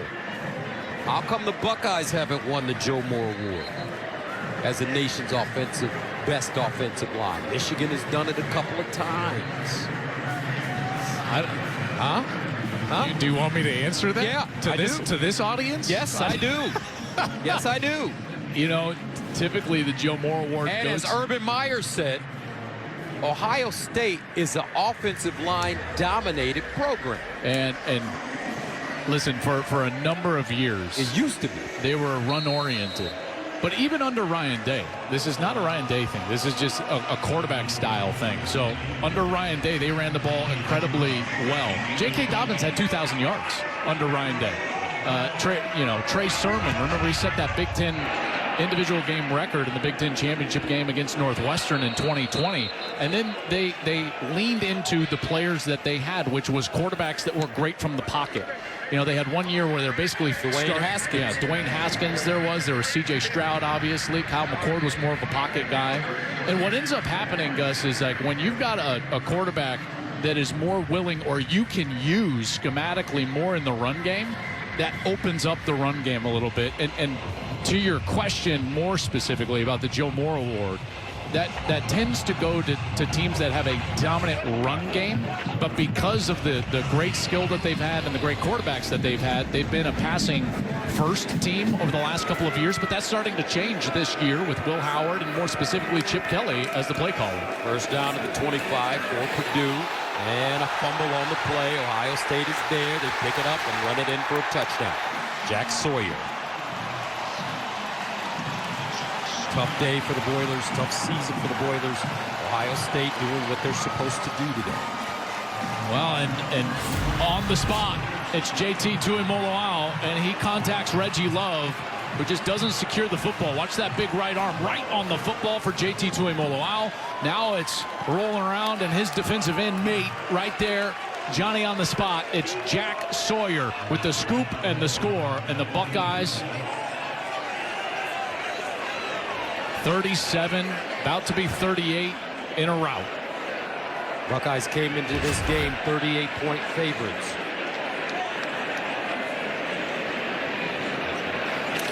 Extra point fielding good. Ryan Day had a checklist coming into this season, folks. A lot of pressure. He had to deliver. He was 2-6 versus top 5 teams, had lost to Michigan 3 years in a row, and expanded playoffs meant elevated expectations. He beat a top 5 team last week, but there are more boxes to check this season. I want to tell you, Ryan Day has done a terrific job during his time at Ohio State. I know Ohio State fans, Buckeye Nation, you're spoiled, impatient. You want to win the championship every year. Yeah, it's ridiculous. This man is a terrific coach, and he's the modern coach. Urban Meyer, Paul Brown, Jim Tressel, Woody Hayes, they're not walking through the door anymore. It's a different kind of job. Oh, it's so much different, Gus. You could not be more accurate. You know, the job and college football in general has changed drastically. And now you've got to be a great head coach. You've got to be a great general manager. You've got to be a great fundraiser.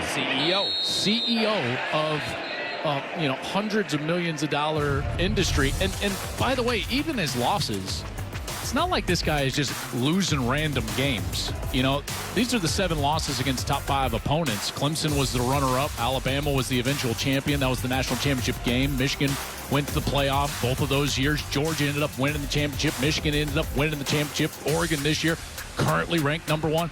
Gus, these are all close games as well. You're a snap or 2 away in the most elite sections of college football. That's where Ryan Day has elevated and kept Ohio State. Well, what I like about him is Ryan Day is only 45 years old, and he is maturing and growing. He's making great personnel moves. He's acquiring new talent. He's retaining talent. He's making sure that he's dotting the I's, so to speak. That was great. That was great. I think that I really get infuriated after I go online when Ohio State doesn't do as well as expected and he gets murdered. Well, it's ridiculous. You know what he would tell you? What? Don't go online. What are you talking about? I have to handle my social media. Incomplete pass. Intended for Edrin. Nice play by Igbinosun. How about Igbinosun? Yeah, he holds a lot. But he is the Nagurski National Defensive Player of the Week after his ridiculous interception in the end zone while falling out of bounds last week against Penn State. And that was a huge moment at the end of the half. Penn State had put together their best offensive drive, really, of the game. And they're knocking on the doorstep. It's 1st and goal inside the 5-yard line, inside of 15 seconds. It looks like Penn State is going to get points. And Igbinosun with one of the best interceptions that I've seen in a long time. The concentration to get that ball and keep that foot in bounds. 3rd down and 5 at the 30-yard line. Love the way the Buckeyes are playing in all facets of the game. And that one almost picked off again. Gus, I want to go back just quickly here before this 4th down and kind of button up this Ryan Day conversation. Because Ryan is doing now what all great coaches have to do, which is it's a game of adjustments. You see, a few years ago in college football, you couldn't lose a game because then it was like, well, are we going to be in the playoff? There's no way to get to the top of college football. That's not the case anymore. It's a more of an NFL-style game with the expanded playoff, which means it's not about just not losing, but it's about when adversity arises, can you adjust and can you make the decisions necessary to improve? And I think that what we've seen over the last 3 weeks, since the Oregon game, ending in that Penn State game, and then how they're playing today, we've seen a coach that understands how to evaluate his own team and then adjust and make the necessary changes to make his team better in the middle of the season. And you know what? I think Ryan Day learned something from Jim Harbaugh. When Jim Harbaugh was struggling against the Buckeyes, he called his brother John, the head coach of the Baltimore Ravens. And then they start filtering coaches to Ann Arbor. Ryan Day goes out and Joel, he hires his uncle. In all respects, Chip Kelly is like his football uncle. That's right. These guys essentially grew up together. They weren't in the same era at the same high school, went to the same high school. Chip then was his head coach at New Hampshire and gave him his first opportunity to coach. He got him some great opportunities. Let's go downstairs to Jenny for more. Well, speaking of some of those opportunities, Coach Day will really credit Chip with getting him in the door at Boston College. Now, how about this picture? I actually asked Nina Day to share some pictures from the past.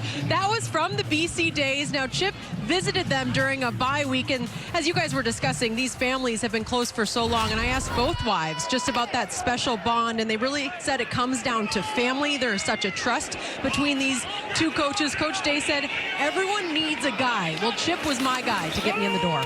Here's the run. Judkins, nice power running. Picks up a 1st down. Let's take a look back when Ryan Day was playing Joel. He had some hands as well. Yeah, let's go. This is like before Philly Special was Philly Special. It was Ryan Day, and then watch this. Bam!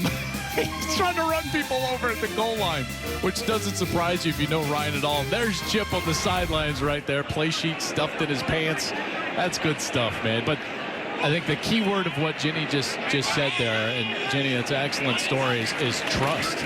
Ryan trusts Chip Kelly. Think about it. Like, Ryan Day is one of the best play callers in the sport. And he's not calling plays anymore. And he's giving that up. You don't just give that up to anybody. He's going to give that up to someone he trusts eminently. And that trust landed on his football mentor, or you could say his uncle. His uncle. That's Uncle Chip, folks.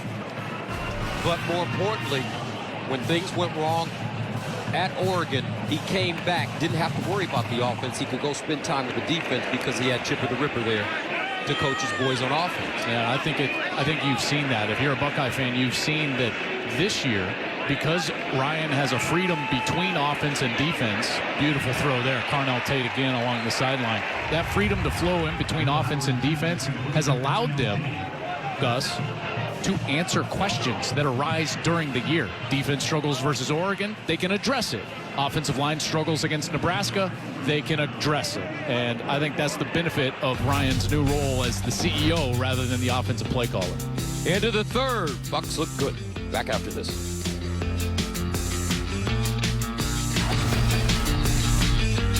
By AT&T Business, reliability for your business is our business. Welcome back to the shoot. What a great day. Always a great day to be here at Ohio State. You know, we're going to be back here in 2 weeks. There's Chip Kelly. And the one thing I wanted to say about Chip is he showed so much humility quitting his job as a head coach, not receiving the kind of support he wanted at UCLA to come and be an assistant.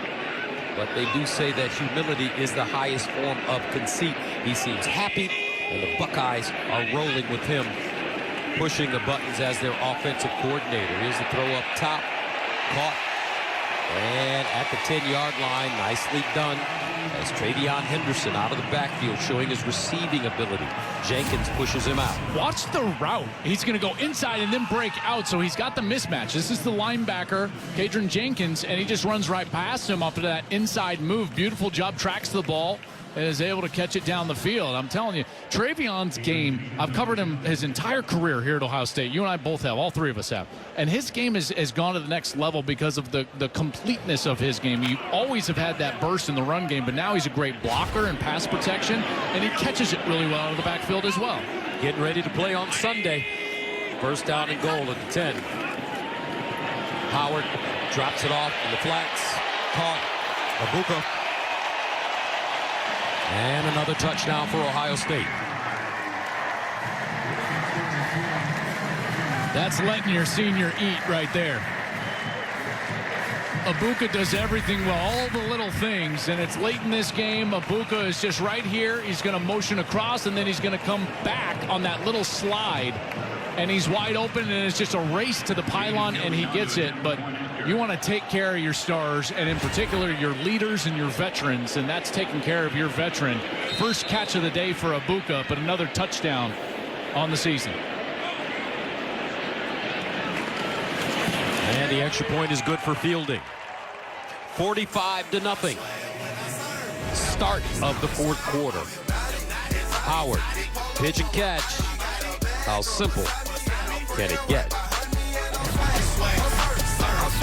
Inside of a minute, he got into the end zone. Henderson shows off the speed, and then Jack Sawyer, the scoop and score. The defense has been tremendous. Abuka would also find the end zone. It's been all Ohio State here. 45-0. The Buckeyes rolling. 103,463 attendance today. The record, 110,045 versus Michigan in 2016 when #2 Ohio State beat #3 Michigan that day, 30-27 in 2 overtimes. Emeka Abuka getting on the stat sheet with a touchdown, 3 touchdowns in the last 4 minutes. As expected for the Buckeyes to dominate this game. The Purdue team that came in losers of 7 straight.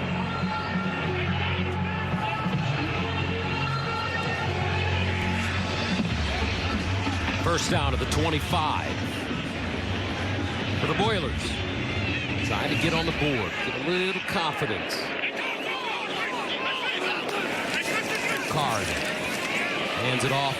Love stretches it out and is dropped as he crosses.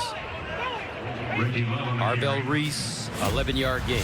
It's interesting. They're going back to it. They see this defense, and then the Jack player out here. That's that defense I showed you in the first half, but every time that they've done that, Purdue has been able to run the football effectively. What's the purpose of this experimentation? for the Ohio State defense with this D-line, 3 players? Well, I think it's to try to create a changeup as well as create an opportunity to get more athletes on the field. That's C.J. Hicks, who's now in the jack position there and chasing the Maccabee, the running back, or Reggie Love, excuse me. Malik Hartford with the tackle. You know, so a lot of times it's this defense was born when Jim Knowles kind of came up with this defense when he was back at Duke and then Oklahoma State. A lot of it was that they didn't have the ability to recruit and retain huge defensive linemen, and so they had more linebackers than linemen. So they built a defense that catered to their personnel. And I think they're trying to find something and maybe a changeup that might work as well here for the Buckeyes. Jim Knowles, always fun to talk to him. He's like the Marcus Aurelius of coaches. He's a stoic Cornell man, Ivy Leaguer.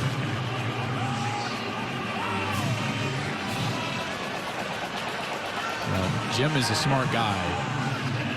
Although, like most defensive coaches, when we talk to them midweek, they're miserable. They are so miserable. It's so great to watch.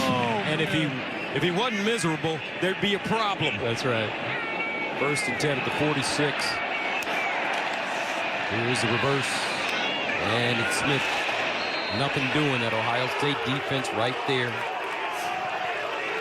Bob Knight used to say, at the end of the season, there's only one coach that's happy, and that's the coach that wins it all. And 2 hours after winning it all, he's miserable again, thinking about next year. That's so true. It's so true. And now, I think maybe even more so, because remember, it's not just about the kids that you're trying to recruit to come to your program. But every year, all of these coaches, whether it's Ryan Walters for Purdue or Ryan Day for Ohio State, you're having to recruit your own players to retain the roster in their transfer portal era. 2nd down and 7 at the 49, and caught. Nice catch. Beautiful throw. This time it's Shamar Rigby with the reception, and that's a gain of 29. Another young player. Here's a freshman now from St. Petersburg, Florida, Shamar Rigby. What is he? 6'3", 187. He's got the height advantage on the outside over Aaron Scott, the freshman corner, who's only 6 foot 185. Beautiful catch right there, and it's a 1st down for Purdue.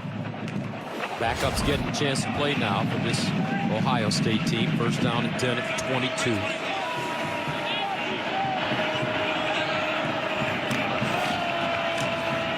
They'll hand it off.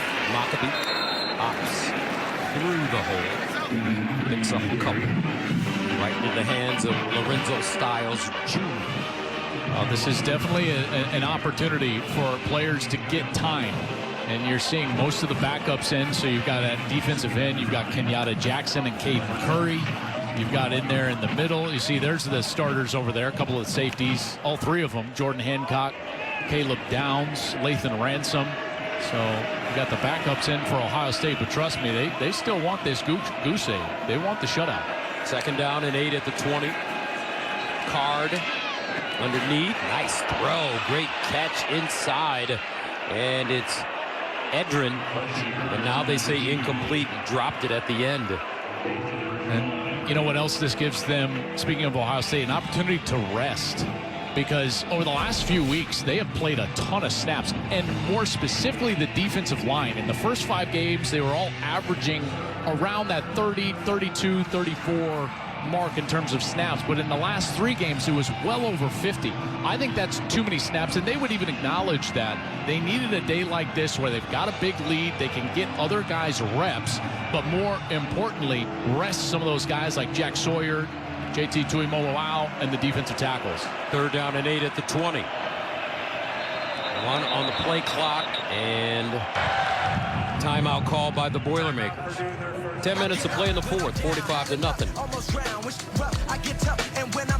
Time Big Ten showdown on Fox College Football Friday as UCLA faces the noise and rowdy nation of Washington. The action kicks off under the lights Friday night at 9 p.m. Eastern on Fox.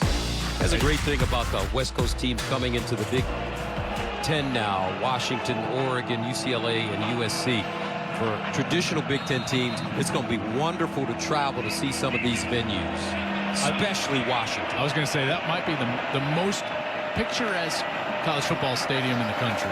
Card hit as he throws incomplete. Good pressure from C.J. Hicks there, number 11. Remember, Gus, this guy was one of the most highly recruited players in college football. A top 10 overall player coming out. He's a junior that has just not had an opportunity to find the field. And they have told me that when he is downhill, when they can let him go, like you just saw in that blitz, he's one of the best players on the defense. And when he's in the traditional spot where he's having to react to traditional linebacker play, that's where it just hasn't materialized. Porath into an attempt at 38-yarder. He missed the 21-yarder. And he's going to miss this one too.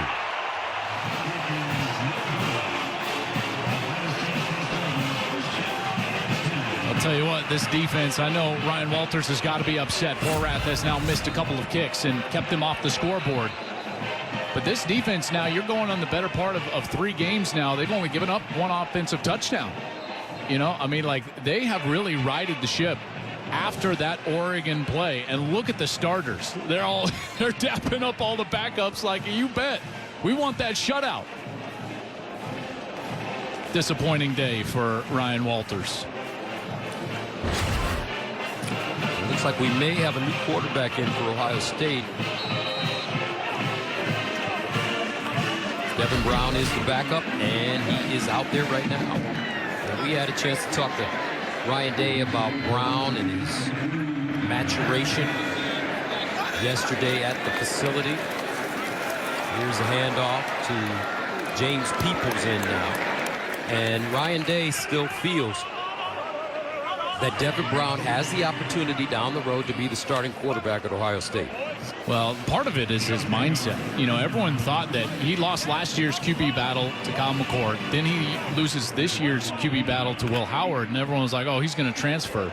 I remember the comment all the way back then. He said, honestly, I think people are cowards. I think people have this thought in their own head that I'm going to leave and I'm going to be a quitter, but that's never been me. And that mentality, Gus, is why Ryan Day knows that he will continue to sit here and fight, develop, and you never know. But in today's world, Joel, is he taking money out of his pocket? Could he go somewhere and pick up a nice check? I mean, that's the reality of being a college football player now. You know, running away from adversity is not always the best decision, even if it lines your pockets a little bit.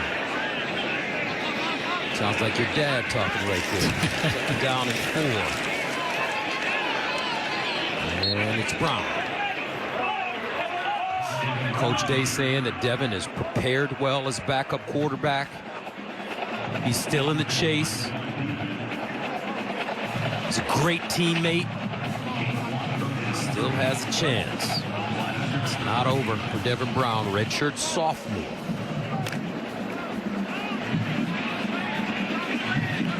There's number 33. Interesting number for QB, Sammy Ball.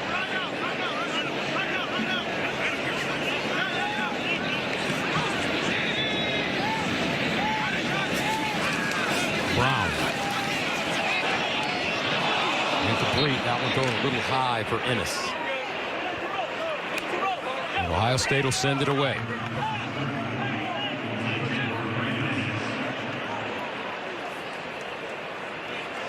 It's important reps. I'll say that. You know, because if you're Devin Brown, you saw Will Howard earlier today, right before the half. You know, he grabbed his knee, Gus. Yep. You don't know. I mean, this could be 16, 17 game season. And, you know, at every backup, that's why moments like this are vital. It's not just throwaway time, because all these guys that don't normally get a chance to be on the football field now are getting vital reps that they can improve from. Ball kick to the sideline and out of bounds around the 20. 45 zip. Buckeyes.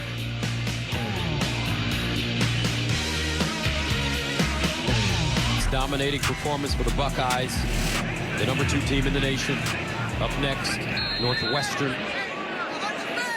New quarterback, in for Purdue, Ryan Brown. Not a lot of room, 2-yard gain. Powers with the tackle. Well, Ryan Brown started a couple of games.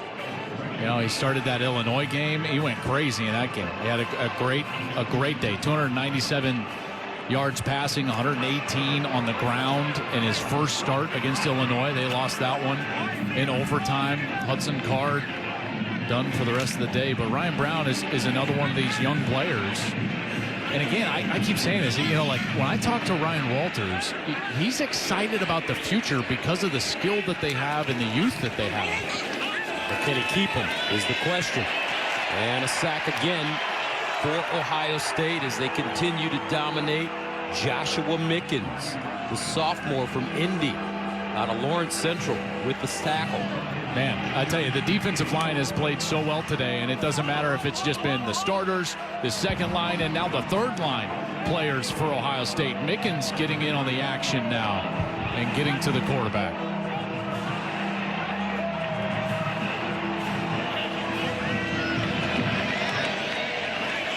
Four sacks today for Ohio State.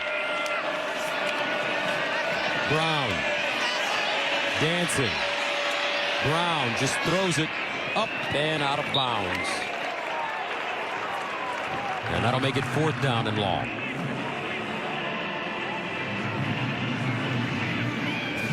There's Caden McDonald. Big Caden McDonald had a great, I would call it an assist on that 3rd down stop last week against Penn State, just shoving the offensive line into the backfield. Nice job by that second-team Buckeye defense. Brandon Ennis back deep. Crimmins will send it away. Standing on his own goal line. This one kicked toward the far side, out of bounds as it crosses midfield. And we'll stay right here. So let's take a look at what the playoff bracket looks like based on the rankings. First rankings of the year, Gus. Finally got to see how the committee would see these teams, rank these teams, and this is kind of what they gave us. You know, Oregon at number 1, that's, you would expect that with the way that they've played. Now, they had Ohio State too, but of course, as a Big Ten team, you would assume like Oregon gets that spot, Ohio State goes to 5, Georgia to 2, so on and so on.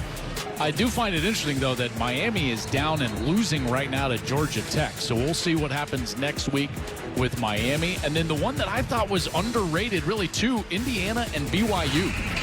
Gus, Indiana, we've seen them. There's a bit of brand bias going on right now with Indiana because their resume looks exactly like Michigan and Georgia from a year ago.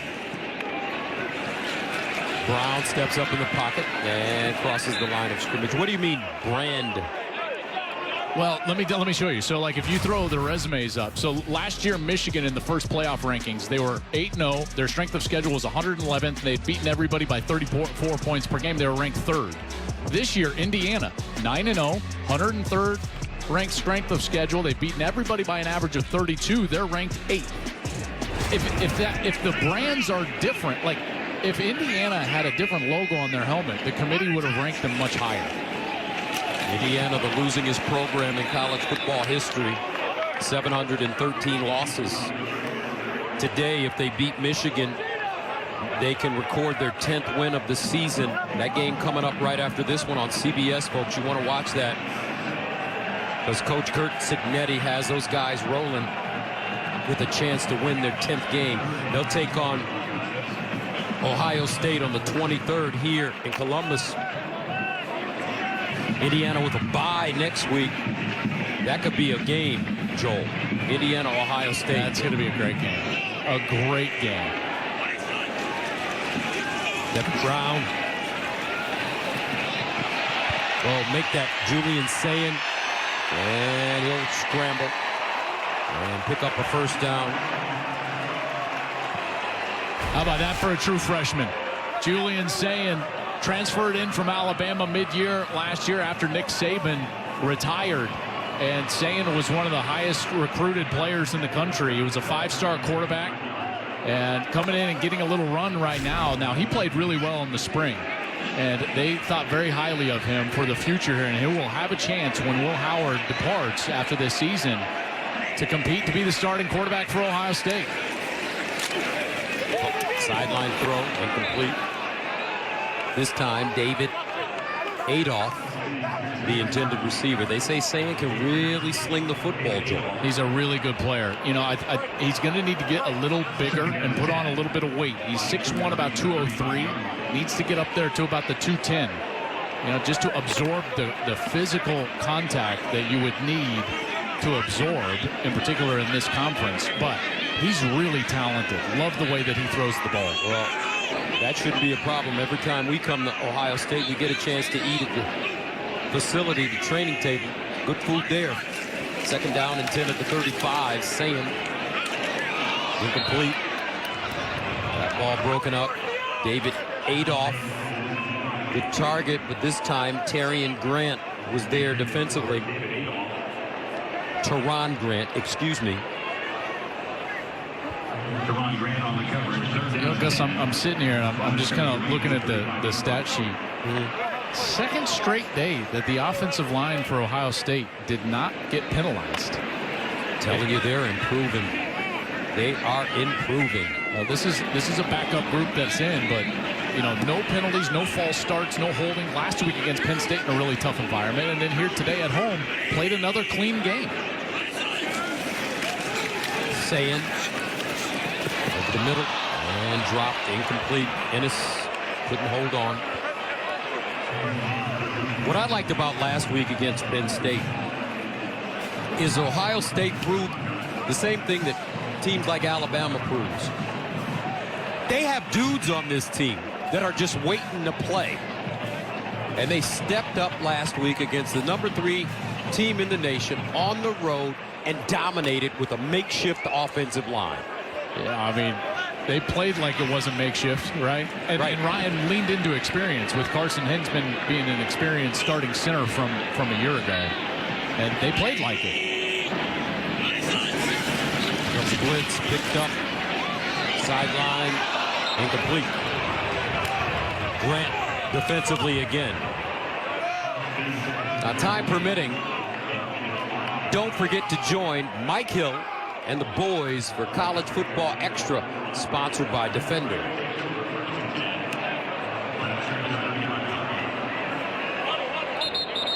I can't wait for that Texas Tech-Colorado game. Obvious reasons, right? But man, I'm telling you, Colorado alum, Gus, that Colorado team, this is their toughest game remaining. And if they can beat Texas Tech, which will be tough. I mean, Texas Tech just beat Iowa State last week. That's a good football team. And on the road. Yeah, Joey McGuire has done a heck of a job at Texas Tech. Really, really good football coach.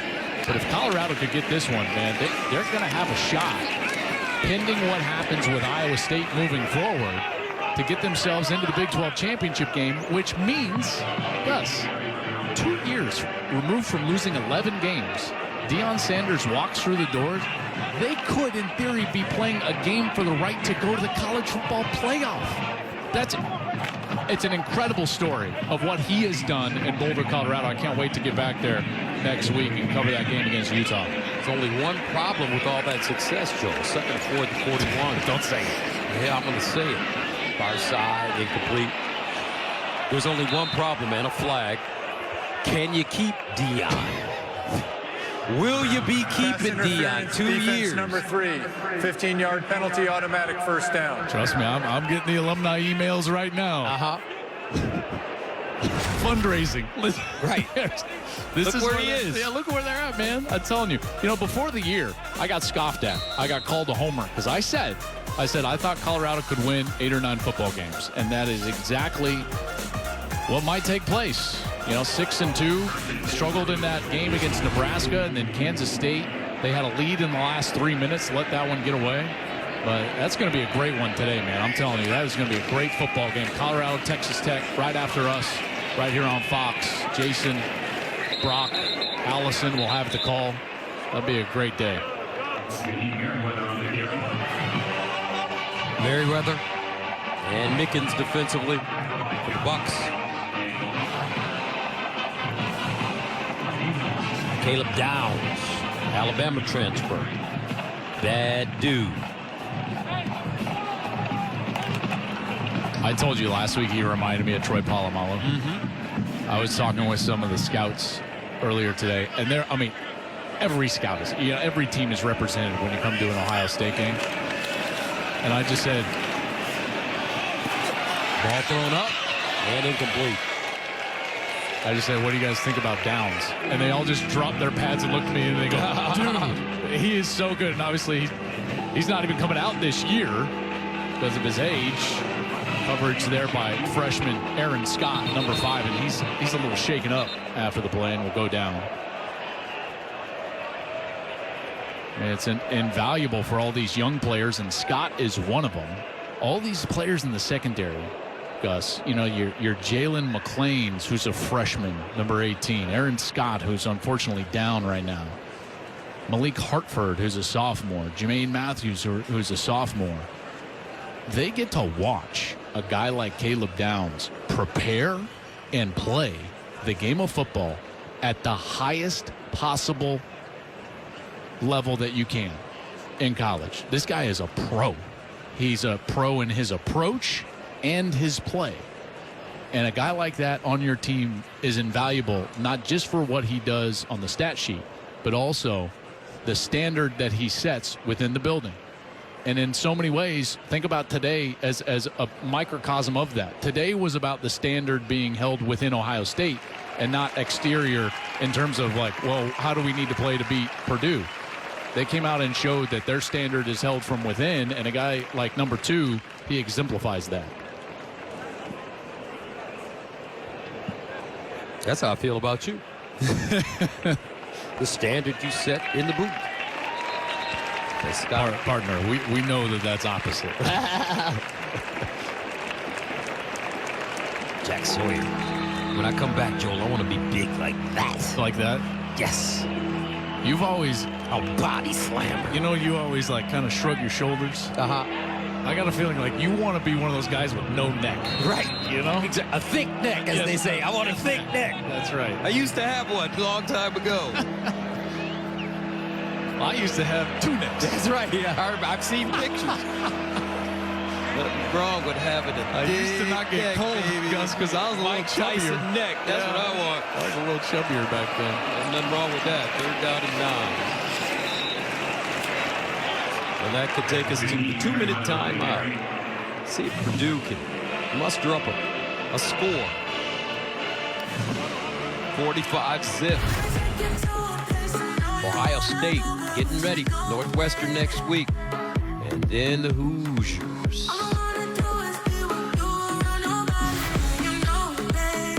Stay with those bouncy balls. They get knocked around out there. I want to get in one of those things. Yeah, that looks fun. Oh, man. 4th down and 5 for the Boilers.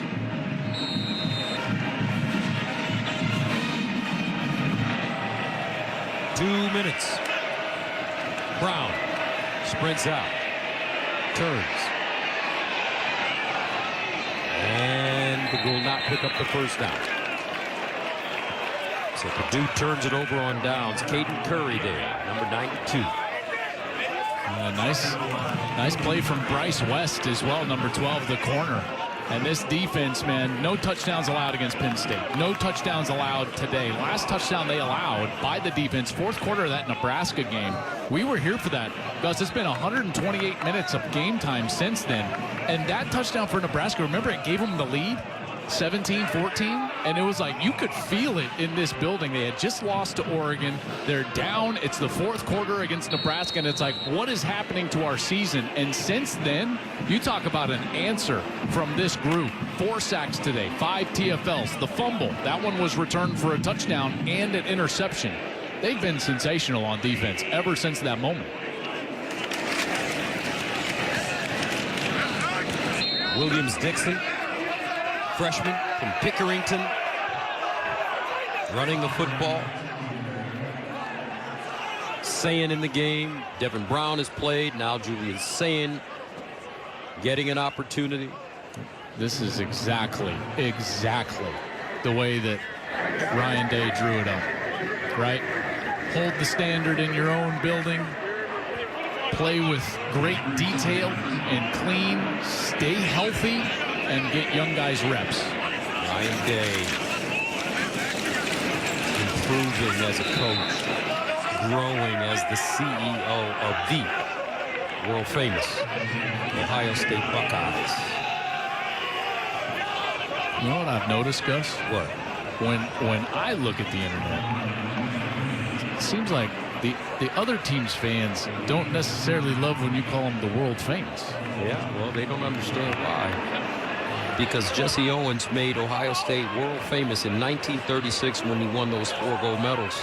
The Buckeye Bullet. So we're not going to pay attention to what the other fans are talking about right now when it comes to the Buckeyes. There you go. And the tribute to an iconic, legendary superhero of a human being. Couldn't have said it better myself, my friend. Ryan Day. Business taken care of. 45-0.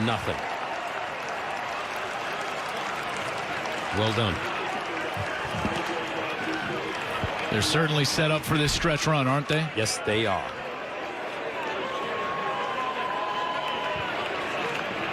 Howard, 2 touchdown passes and a touchdown rush in the first half. Let's go downstairs to JT. Gus, thank you. Well, Coach, I know toughness was a big word coming into this game. You wanted to see how you guys could build off what you did last week.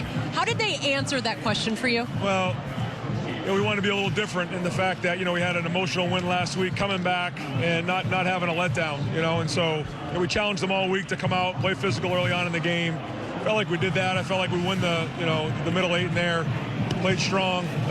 There's still a lot of things we got to clean up across the board, but good to see us respond. We want to be, undefeated in November. We want to be undefeated here in Ohio Stadium. So, we got to get some rest tonight, and then we're on to Northwestern next week. I know it's hard to just pinpoint one guy, but Jeremiah Smith, I mean, the numbers he's putting up, obviously most receiving touchdowns by a freshman at Ohio State. How impressive has he been, Coach? Yeah, he's been consistent, for a freshman. He does a great job every day of, coming in and working hard. And for a freshman, sometimes you hit that lull, and so he's been only picking up momentum here, and it's good because there's a bunch of guys in that room who are unselfish. Emeka, Carnell. Good to see Emeka get one late here, but the number one thing is to win. It's not about touches. Thank you. Thanks, man. Well, this team is set up, Gus. This Ohio State Buckeyes team, they came in with visions of a national championship, and they have played like that is their standard over the last couple of weeks. The final score here in Columbus, Ohio State 45, Purdue 0. For Jenny Taff and Joel Klatt, I'm Gus Johnson saying so long. From Columbus, we'll have more college football from Los Angeles after the break.